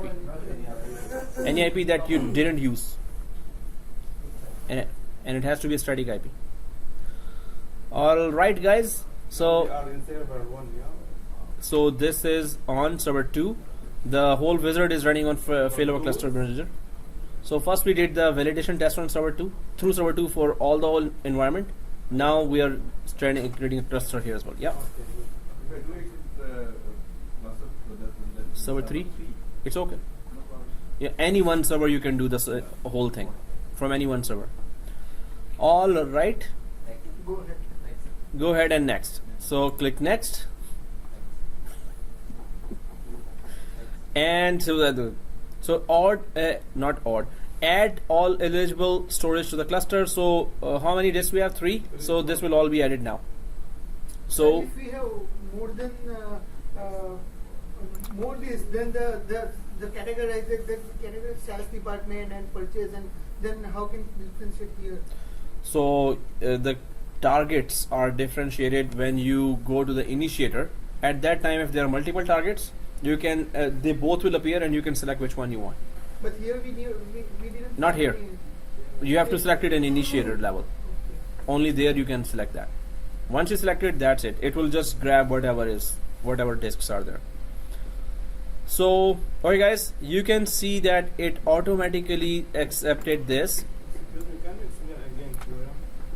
Quorum is node and disk majority. So quorum is that if certain amount of here it is servers, but in outside it is certain amount of members of any team are available, then the task should go ahead. If certain amount are not there, then task should stop. So here, if majority of the servers are down, Yeah. clustering will stop. So quorum, if quorum is there, it will decide that for us. That yes, it should go down. So it will decide, oh, we lost majority, down, down, down, That means, stop everything. That means only 2 servers, only one down. What down? No, so for 2, it is still there. Normally it is there. Technically it is always there. But it normally works when there is multiple, more than 3 servers, more than 2 servers. Then it's beneficial. But again, if you want the basic task of failing over, you need a quorum disk. If you want it to fail over, if first server crashes and the service or the application is offered on the second server, quorum disk has to be there. Okay guys, and click finito. So finito here. Now you can see here that Humber cluster is created. Expand that cluster and you can see that there are roles. So roles is empty, but first of all, if we click that same area, Humber cluster dot Humber domain dot local. So can you tell me which of the 2 servers is the active server right now? Excuse me? Which server is the active one? Which is the server passive? 2, server 3, How do you know server 3? current host server. Exactly. Current host server. This one will tell you which one is right now the active one. current host server. So please open, if you're on server 3, go to server 2. If you're on 2, go to 3 and open the same server manager there as well. Because they are both synchronized now, so they will show the same result. So you can see that we never installed or configured here the cluster, but it is already showing on other node as well. So if you go there, it's also showing server 3 as a current host server, right? This is the active one. So on 2 if I go, same, and 3 I go, server 3. It automatically chooses that. For some it is 2, for some it is 3. How can you identify passive and active? No, so if it is this current host server, whichever name is there, this is active. The winner, how can configure that? No, it is automatic. Automatic. Active passive or this is the manager. So this is the active server. On this will be receiving the end user connections. So it is that the server 2 is passive. So we need to bring the server 2 active to for load balancing. We can fail over to that. No, it's not going to do load balancing. It's just FO, failover. I know what the scenario that you said. Uh-huh. You said that for example we have for 5 servers. Yeah. Why we shut down? We put 4 of them in passive mode. But They will all be active. Active. They will all be active. You can have 64 server and they can all be active as well. So now in this case we can Active, passive. Active server 2 too, right? Yeah, we can, but we're not gonna, because then how will we test failover? You told we can do 2 active. How can we do both active? Huh? That's a very good question. What was my question? Oh, always your question. You're self-praising. You're praising yourself. So here it says the Humber cluster has 0 cluster nodes. Means what? Humber. Humber cluster has 0 cluster nodes. So there are no roles installed. What is a role? Role is here. If you click the roles here, it is empty, right? This is that enterprise application that I was talking about, that the only purpose of a cluster is that if you have an application on top of it that is highly available. So cluster is offering high availability, but now you have to install something on top of it to be highly available, right? Failovercluster calls it a role. We are calling it as an enterprise application, right? So that role we're going to be rolling out now or installing. But first, let's failover, right? So there are planned failover, which is called also switchover, and then the actual failover itself, right? So how do we fail over from 2 to 3, 3 to 2? Yep. This could be web server, SQL server, Hyper-V server. Yep. Yeah. So exactly. So here, guys. First of all, I don't want it to be server 3. I want it to be server 2. I want server 2 to be the failover cluster. But so we're gonna failover. But first of all, roles. Yes, these are those applications that you put on top of, and that's gonna be highly available. We're gonna put one file server there just to test. What is nodes here? If you go to nodes, both are up, right? So nodes are up. Then you go to storage, expand that, and then click disks here. So one of this is disk witness in Quorum. All other are available storage, which is data disks. 2 disks are for data, or one is, suppose you had just total 2 disks, then one of them will be this and all others will be data disks. Suppose there are 20 disks, one of them will be this and all other will be data disks. So Quorum disk cannot be used for Why you put 200 Yes, sir. for that? We can put to 5 identify it from the 100 one. We could have put it 5 GB as well. 5 versus 5 No, we can put any size here. But how can it select the quorum? It can automatically Automatic. select the So quorum. that's why it has to be equal sizes. It's gonna automatic. Is enough 5 5 GB. I thought that 5 GB could be also given, but it's gonna automate. Suppose you put 5 GB one disk and 200 GB 2 disks. It might automatically select the 200 one. So that's why we have equal. Isn't always we have the waste of the space for that. Well, we can say waste of this, yeah. So it should all the equal size, All right. or we can. Around.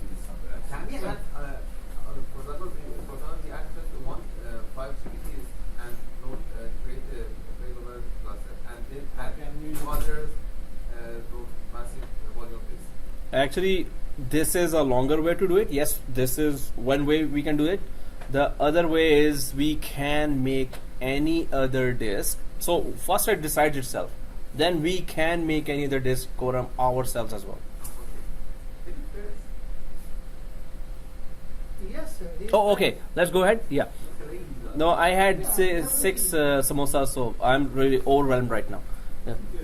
It must all the equal size for half. No, it's not necessary. You know the same. 200 to 100. No, the two servers should be totally equally configured. The hard disk size I never said. So I recommended that. Hey, celebrities are autographed, please. Okay. So yeah, you were saying?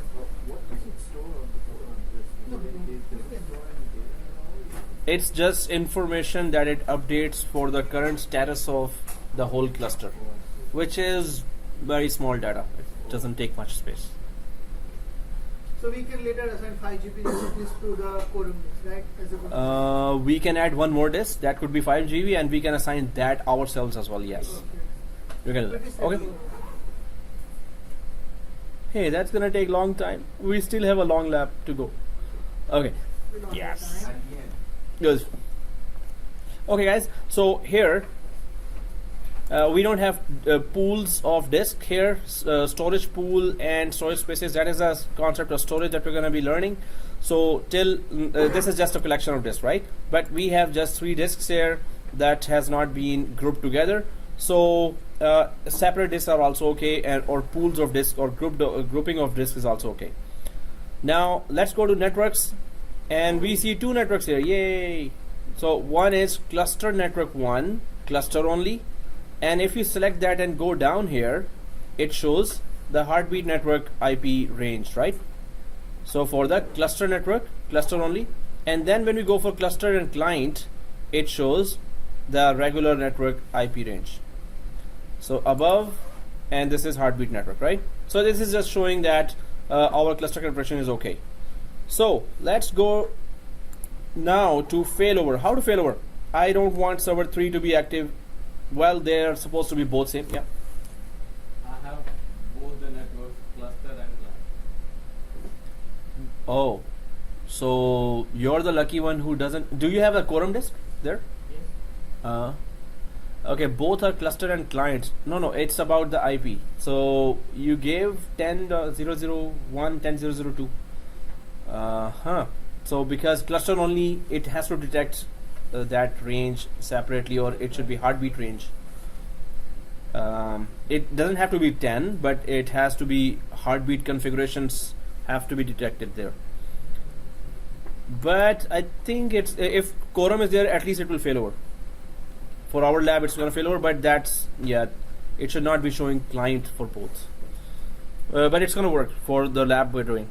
So okay guys, here let's just fail over from server 3 to 2 just to check how to fail over. So if you go to on top of that, right now my server 3 is the active one and server 2 is the passive one, and I'm actually sitting on server 3 as well.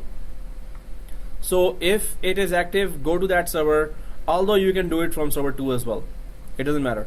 So right click here on top, and then do we all see more actions?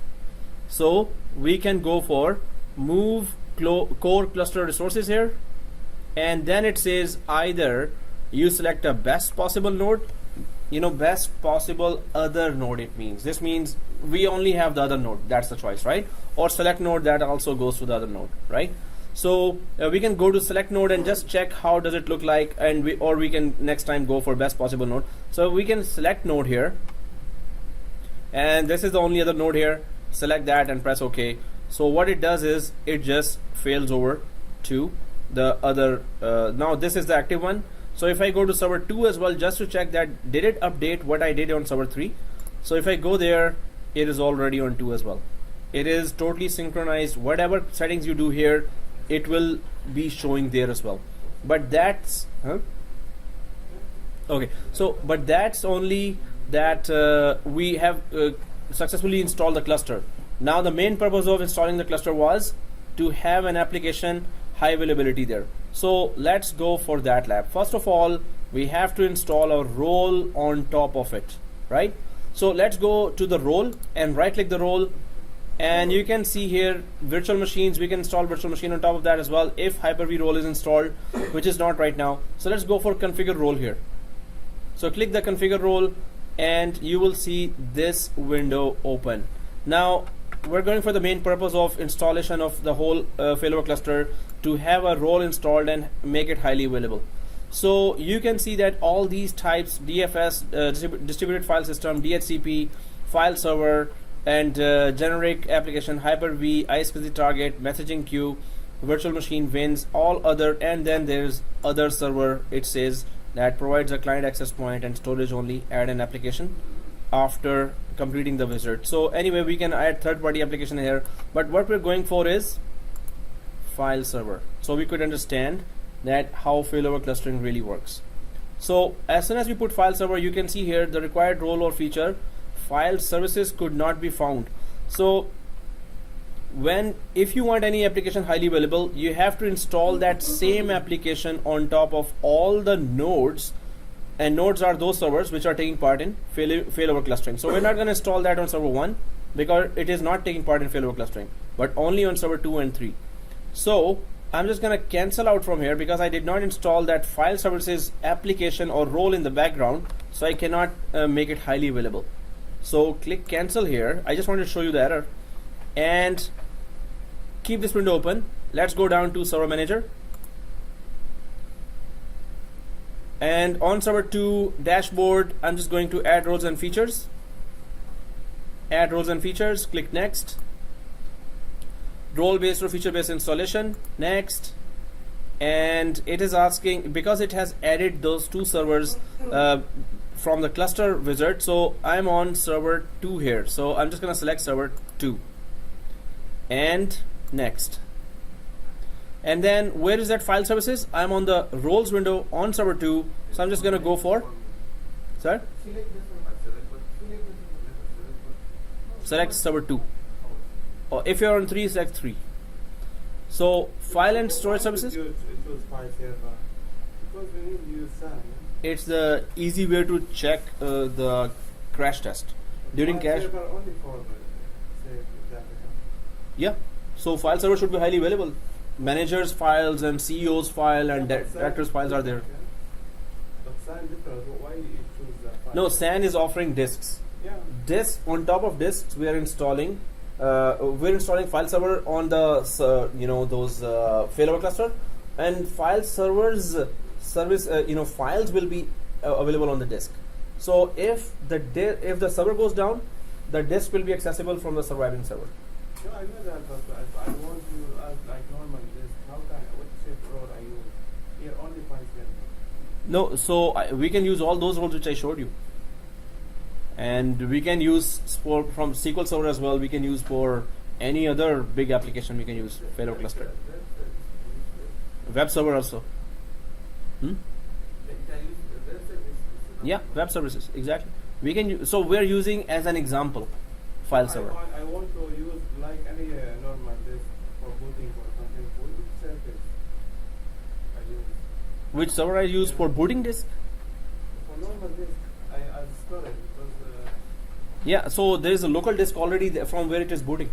The server has a local disk, and then there is a shared disk. Shared disk only to put user data, end user, so it could be saved somewhere else actually. So in this lab only file server. Yeah, exactly. So okay guys, here file server and file and storage services, and then we expand that and click this is the file server. So click that file server here and click next, finish, right? Everyone see that? So just click that file server and next, well, restart and yes, and install. So this is the exact same thing you have to do on server 3 as well. I was doing on server 2. So if we have 50, then we have to go on 50. Yep. There is no shortcut. There is always a shortcut in IT. You could deploy it remotely. You could deploy it from SCCM as well. Okay, So there are many ways. we need only critical Even through application. GPO you can deploy that. Okay. But if it's a big server like SQL Server, then it's one by one. So and then we can go for server 3 and also going to the dashboard here, add roles and features, next. Oh, server 3, select that, next, and then expand, and then file server, and next, restart. Now we have a role on top of the server. Suppose there were SQL servers, so we would have installed SQL server on both with exactly the same settings. There cannot be any difference of configuration. So, It sir, has to be exactly same. Any services, any roles we install on that cluster servers, so it can be automatically the services that over the cluster, right? Yes. So cluster detects that, and we're gonna go through the cluster and tell cluster now that there is a file server now. Okay. Manually.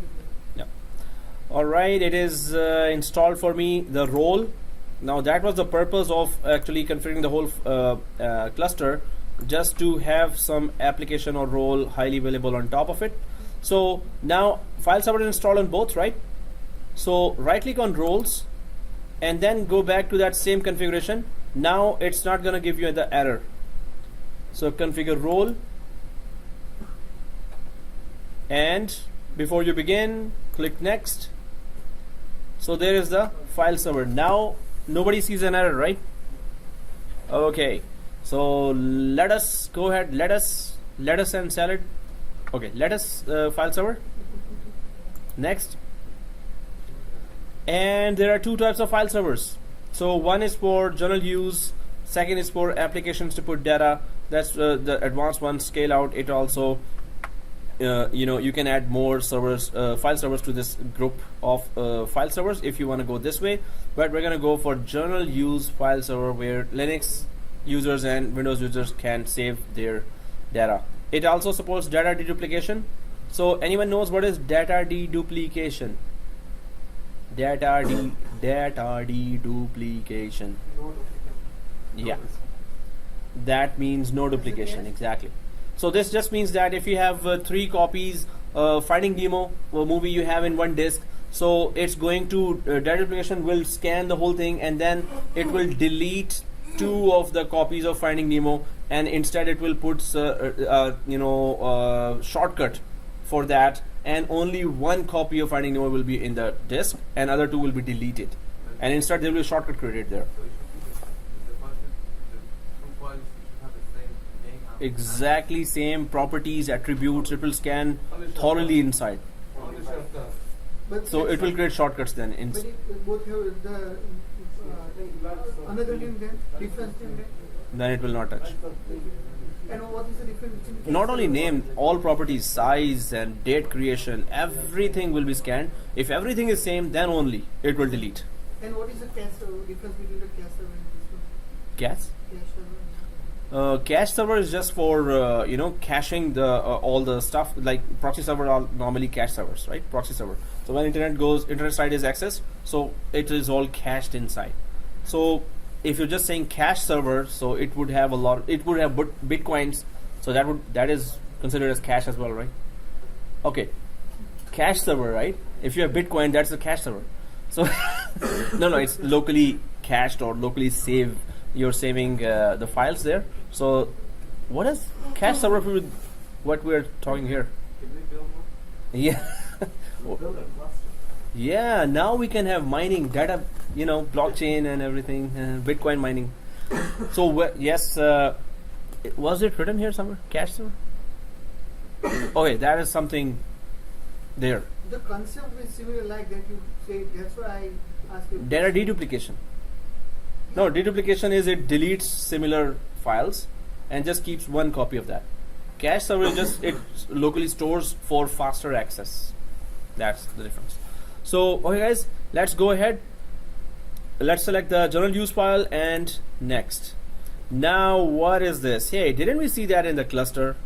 So what's happening now here is that you are creating a service, a server, enterprise application on top of the cluster, right? So what's going on here is that enterprise application must have its own IP to reach and also a name to be reached. So now let me give you an example of that. this is just a normal file server. It is for end users, it's a normal file server. Now, what do I mean by normal file server? So suppose there was a requirement of a file server in your network. What would you do? You would just get a new virtual machine or just buy a new physical server, $10,000, $5,000, and then you will install an operating system and you will install a file server on top of that and start saving files. But here, we're still installing the file server, but on top of two servers now. And both servers, physical servers, are taking part in the high availability of this file server. So instead of installing this file server on just one virtual machine or one physical machine, and if that one machine goes down, file server goes down, right? Now we're installing it as a service on two servers. So if one server goes down, the second one will keep the file server up and running. So if it is that critical, you're gonna use actually two servers. Suppose they were both $10,000. So you're instead of using a $10,000 one server, you're using $20,000 two servers, right? $10,000 each of two servers, just to keep this one file server highly available. So we are still installing a file server, but this is another way. If you want to use clustering service, you will install a file server on top of a cluster itself. Now it's highly available on top of two servers or 10 servers or 64 servers. Yep. This is the answer of my question, because I asked that how the client will know that this server has died. They actually connect to this IP. Files, which is available exactly. to both. I was thinking, yeah, when the lab is finished, I think the answer will be already there. Yes. If okay, so that's This IP will be to both the servers. Will at one time one server will give the services through this IP, and when one will die, yeah. the So other will give the service through to this same IP to the same. So what I was saying was cluster service will keep a track of which one is down, and through cluster service it will be accessing the active server, right? But so enterprise server just receives the connection. The rest is it just sends it, hey, cluster service, I received this 200 users connection. There you go, my job is done. Cluster service has to say, oh, which one is the active? Oh, server 4 is active now. Okay, so let's just send the data server 4. The same disk is available on server 2, same disk available on server 3, same disk available on server 4. So user data is always accessible to the same disk. They are connected to the same disk. But of course, yes, as you said, that client will be connecting to the file server and its IP. Then it will forward the data to cluster server, cluster service, and then it tracks or keeps a track of which one is active. If all are active, then load balancing starts. Okay, there is a lot of load there on 4. Let me put it on 3. There is no load there, right? So if it is active, then load balancing also is there. Right now, it's just one server. Whichever is active, it will just send the data there, right? So enterprise application needs its own IP and name, and we're gonna give that. So it is also Humber students. So we can just give this file server. So all the folders of Humber students are there, right? So let's go there. Now we're installing a file server, and we have to give it a name and IP, right? So end users can connect on top of that. So this is not the final thing. Final thing in configuration would be that you're going to create a shared folder on top of that.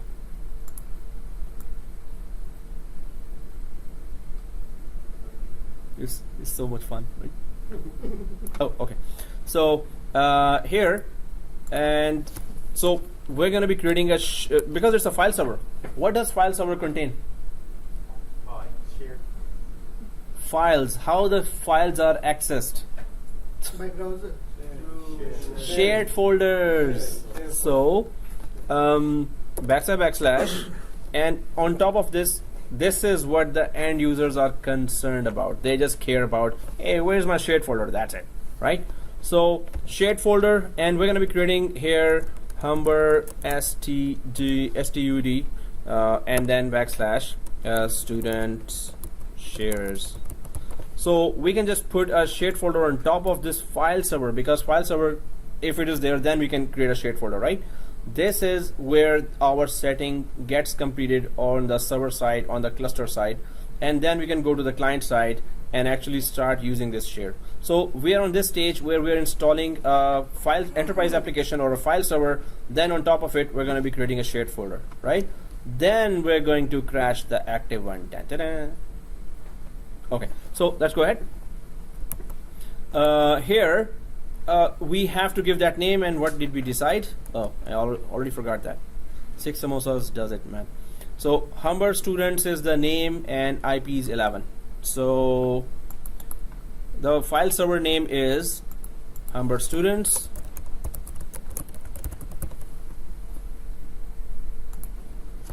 And 11. Okay, so this is the new IP. So you have to set aside 2 separate static IPs. One is for cluster, one is for this enterprise application that you're putting on top of it.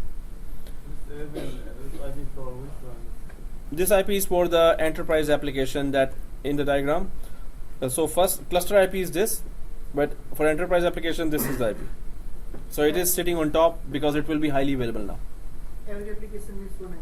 Exactly. So if you install Hyper-V on top of that, it doesn't need. So some applications need, some applications don't.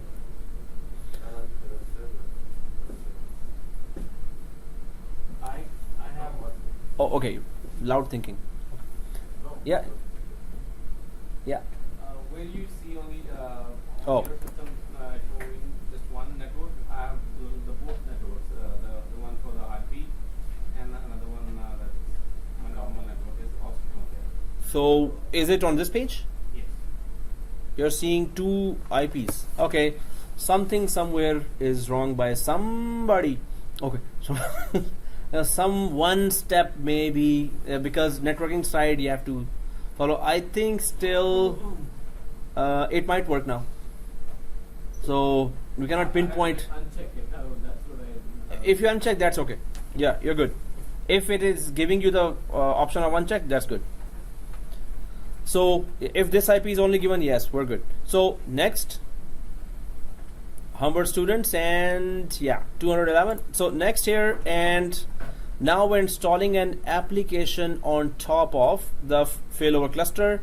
And how many disks you want to give? Because it's a file server, of course it would need a lot of disk space. So we can give one or both as well. And if you just click plus here, this is those drives that we offered them over the network. So yeah. This can work as a cluster or it can work in a series. So these 2 disks are available as data disks. And they don't have to work as a cluster. Cluster is normally for the servers to group together. So storage disks, you can put them as a pool. So if you want, if you're referring to collection of disks, it's pool. This is just independent 2 separate disks. So how can it write the data? Randomly? It writes the data? Yeah, randomly. So Sometimes in 2 and sometimes in 3. no. It's you're gonna create a shared folder on top of it. Whichever disk you create on top of shared folder, it's just gonna write there. It's not gonna load balance on that.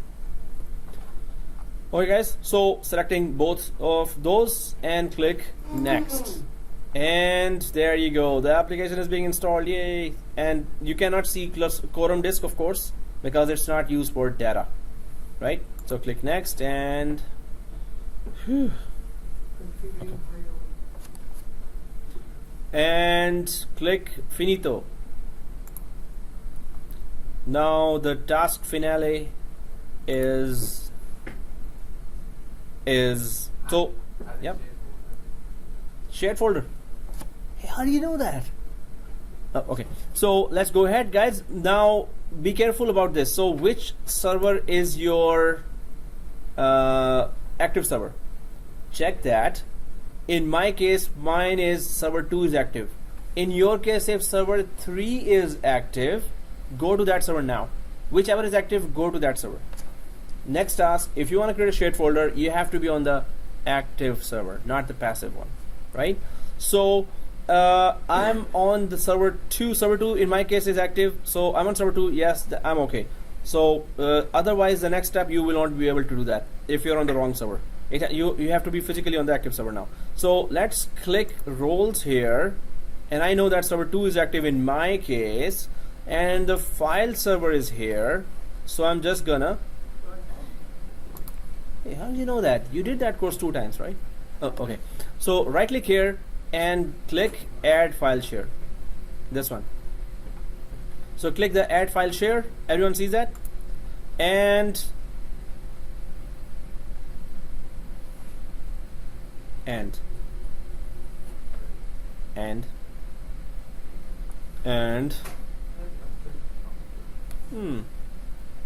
it should just open that and this, yeah. Okay, this will only appear if you're on the active server, otherwise it will not appear.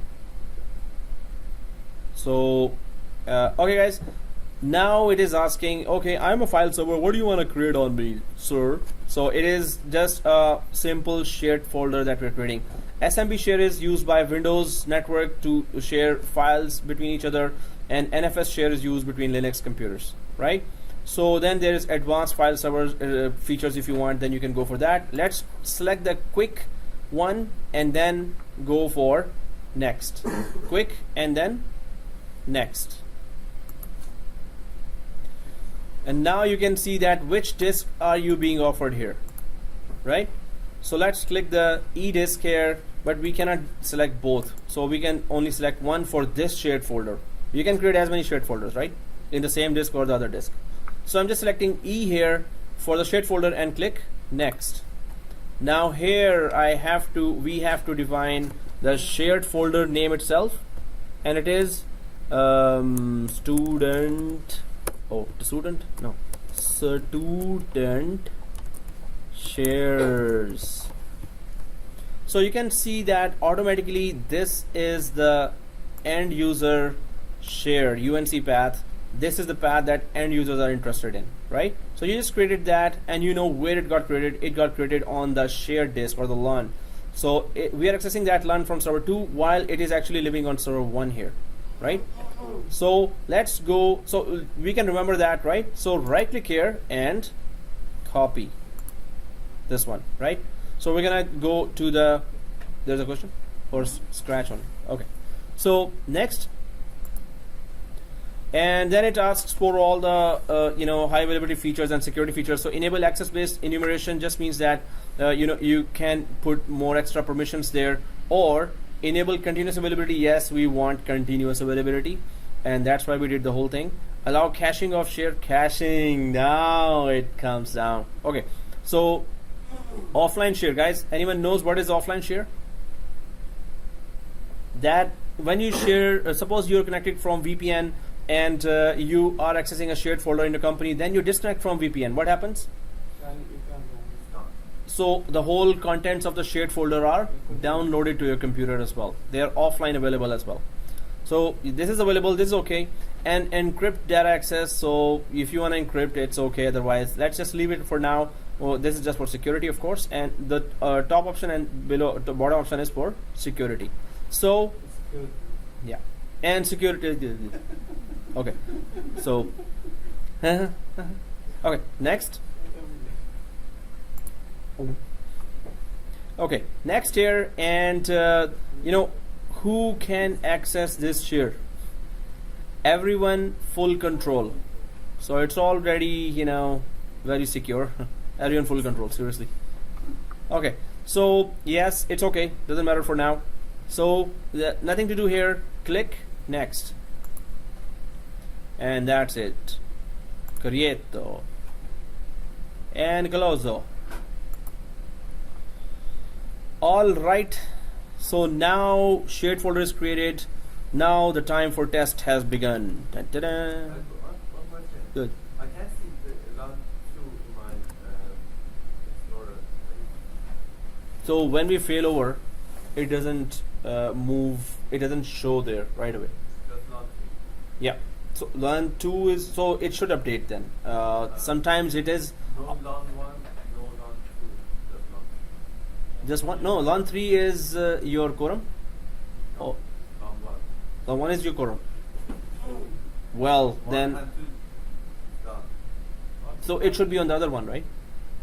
If you check the other one, On 7.3. yeah, normally it is there. It may not show. On server 3, 1 and 2 exists, not 3.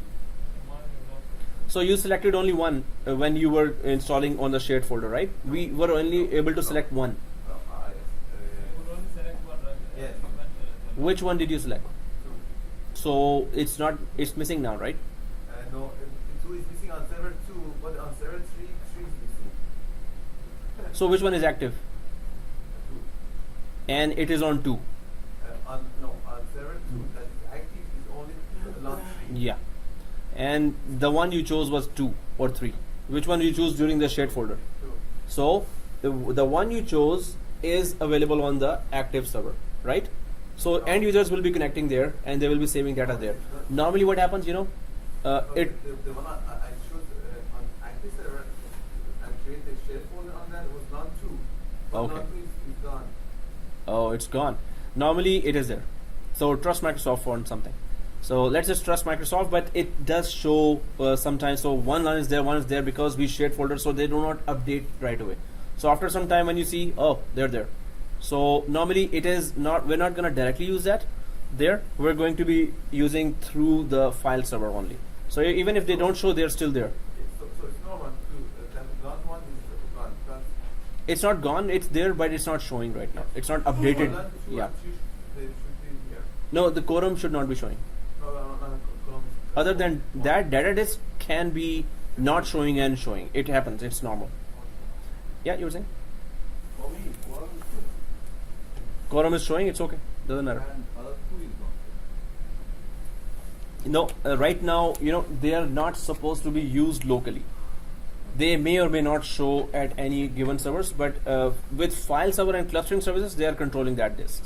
So even if they show, we're not supposed to use them at all directly. They are just for management. They are showing there. Sometimes they don't show. They don't get updated. So okay, guys, what we need to do? What is the plan here? How do we do the crash test here? We crash the server and test, right? Oh. Delete the VM. Uh, No, don't do that. Not just a delete all of our effort down the drain. Okay, so here what we will do now, we will go to server 1 and we're going to access this shared folder. We're going to create a new folder inside and then create a notepad file there. That notepad file we're gonna open and we're gonna write something in there. Intelligent writing gonna do some intelligent writing there. And you know what I mean by intelligent writing. Okay, so coding, yeah. And then we're going to save that file. Now guys, how do we check the failover testing? Failover, so when we crash the server, if the file is open only, it remains open. It is open actually on the RAM. So we cannot know that it was using the disk at that time. The disk that we crashed, not the disk, the server we crashed, and the disk failed over to the other server. We have to test that. So what we will do, if the notepad is open, we're going to write something and save it, close it, and then open, write something, save it, close it, then open and write something and then save it, close it. Why? We want to do IOPS, input output per second, right? We have to read and write to the disk. When you are double clicking the application again, you're actually retrieving it from the disk now. So you're using that disk that is only available from active server, and that active server we're gonna crash now, right? And as soon as we crash that server, so right click and power off that server, whichever is active, then at once we're gonna go to notepad and we're gonna close it and then open it again. So as soon as after crashing, close it, open it again. Open means now you're retrieving from the disk again. This means that disk has to be there, so you're retrieving it from there, right? If that disk is not there, you cannot retrieve after crashing the server, right? So the disk will be available through the other active server to which it will fail over. The disk will just fail over to the other server, right? If we understand the whole task here, so let's go to server 1, go to Humber student shared folder, and then we're going to create a folder called sales or IT, and then we're going to create a notepad file there, and then we're going to open close. So once it fails over, one more thing. So as soon as we fail it over, as soon as we crash the that active server, what will happen? As soon as you go back and try to work on notepad, it will be freezing a little. It will give you that it will not respond to you for certain seconds. Depends on our RAM. It might not respond to you for few seconds, 10 seconds even, or 15 seconds. For those, if it has fast server, it will be you will still see some freezing, but it will be okay. At once you will start responding to that application. For others, it might freeze according to your RAM you have in your laptops, right? So now I'm just gonna go to server 1 and gonna access that shared folder. So let's go to server 1.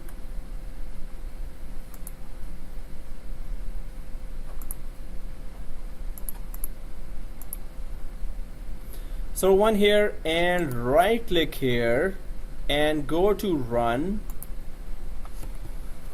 // and so it is which one? So if I have copied it, yeah, and that's what I was trying to do.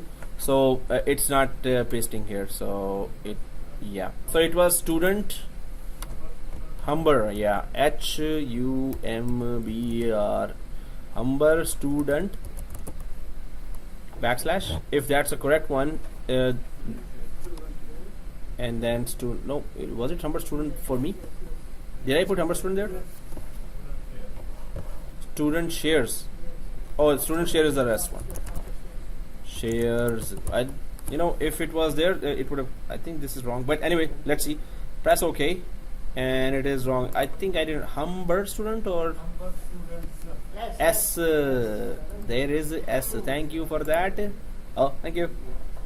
Okay, guys. So here, Humber students and shares. This is on a file server that is sitting on a cluster service, and that is sitting on 2 servers, right?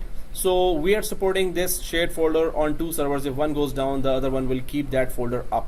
So, and now we're on that shared folder. So we're gonna just go to new and create a new folder here, which is student files or whatever, any name, right? Student files. Double click that. Inside the student files, I'm just gonna click Notepad here. Very rich document, rich text document. And it is files. Okay, so student files, and then files is so now we can just go for that very intelligent talk like samosa were great. So please bring it every time, right? So this is just a professional talk we are doing. So okay, so close that and save. And then double click here. Because this is a very cool statement, so I'm just going to paste it again and again. Whoa, that's so good. Okay, anyway, close and save. Well, I'm just gonna keep it open now, because now I'm gonna crash that server, and I think I should close it then, right? As soon as I crash the server, the disk will be there. I will come back here and double click to retrieve. This means I'm writing on the disk, or I'm reading from the disk, right? How this done? Yeah, this is on the active server. So I'm just gonna close that file. So this file is closed. As soon as I crash, so which is my active server, I'm just gonna go there now. Which one is active in my case? So I'm just gonna go for that Humber cluster, and that is in my case server 2. Anyone has server 3? You have server 3, or you have server 3 as well. Okay, so server 3? Oh, okay, guys. So here, in my case, server 2. So whichever is your active server, right click, power, and this is the one, right? So the proper shutdown is this, but we want improper shutdown. No shutdown. No, we can pull off the plug. We want accident to happen. Suspend is like we're saving everything. This is accident. We should have accident. It's like okay. So anyway, power off. In 3, 2, 1. Gone. Okay, go. Move it. So double click that. And samosa were great. Close, save, and samosa were. Oh, now it's not responding. It's failing over. Now for just 2 seconds, it gave me that bad performance or degraded performance, and then My one is oh. okay. Yeah, it's okay. We're reading. Not for the for No the fluctuation. second. Not even for. Hey, you can. Just will be a, Huh? copy a video file and play. Yes. That's a good It's idea. still doing that. Although it will be loading on RAM, you have to still make sure that continuous streaming. It is writing on the disk. Is reading or writing on the disk. So it's on the RAM loaded, right? This was also loaded on the RAM. So that's why opening and closing will just make it read and write from the disk, right? It will retrieve from the disk the file and load it on the RAM, right? So now if I go back here, server 2 is gone. If I go to server 3 here and check it out, yes, server 2 is no longer my active server. Server 3 is my active server. But guys, we can make it a very good test of was this even a correct test or not. What can we do next to prove that it was a correct test and failover did happen properly? What can we do next to prove that? I can just crash the second server as well, and the whole folder should be gone now. That will be a proof that this folder existed on 2 and now it is on 3. Now it is on 3, there is no other failover server now. So what will happen? In the server 3 now. We are not able to access. So that file is on the disk that is only mapped to that server. That only one server that is I remaining. can see from server 3. Server 3, no. Locally you cannot see anything. It is all remote, right? So guys, if I go for server 3 and Can we requeue? yeah, so just to prove that high availability is working fine and it was high availability that worked. So if I go for power off, what will happen? Will that file be there? Will that shared folder be there? Mine should No, we are not able to access. Huh? Mine should work, but it's not. Server 1, will that folder be there? No, So that file is there, still showing to me. Why? no, no, I'm not able to access. So double click that. Even though I'm not able to follow. This is just a ghost you're seeing. This is a ghost of the file. Go on. Ghost is. Oh, okay. Security doesn't see me. Okay. I have server 4, I mean 3 servers, but I shut down server 2, power up server 2, 3, but 4 is still working, but it's not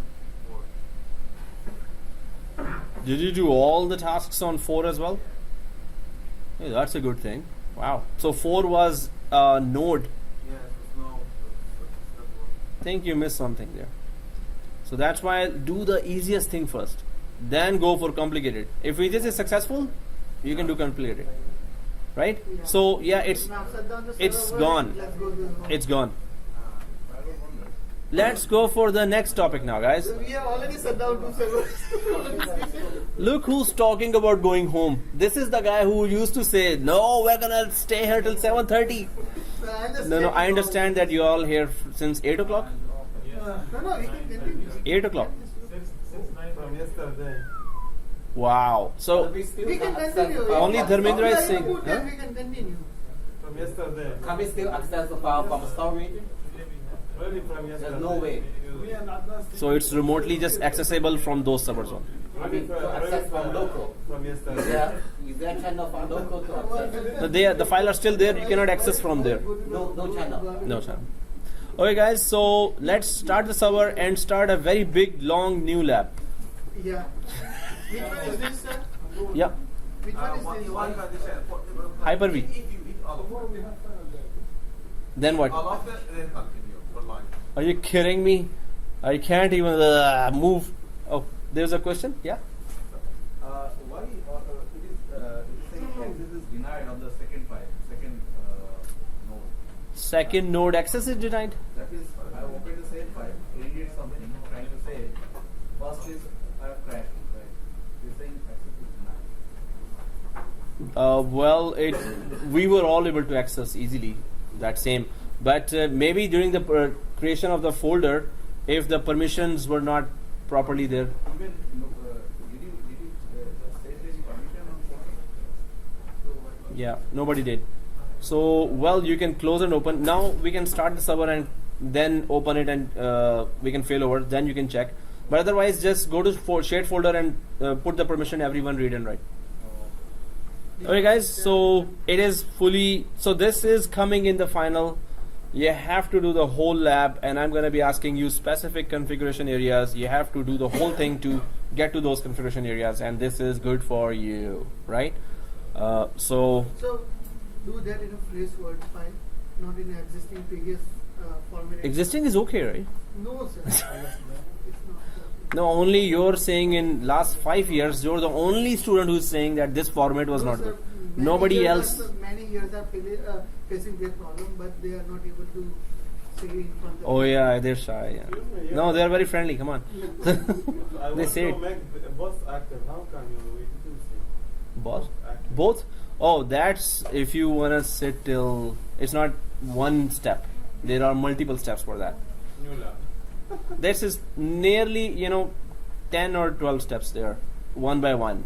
Go there, do this, start this, shut down this, and then click that. Sir, So it's your homework. No, but this is a very good question. How can we make both active? Yeah, no problem. so there should be on a roll right click. There should be virtual machine, new virtual machine, something like this. What is this? So virtual machine stays highly available. If server goes down, virtual machine is highly available. So we can get VM from that. So you have to install Hyper-V for that. Then we can use that. Yeah. Machine. All right, guys. So see you next week. Okay. Done? Yeah, you were saying we need to go. No. You hurt our feelings now. Dharmendra has hurt our feelings. You said that.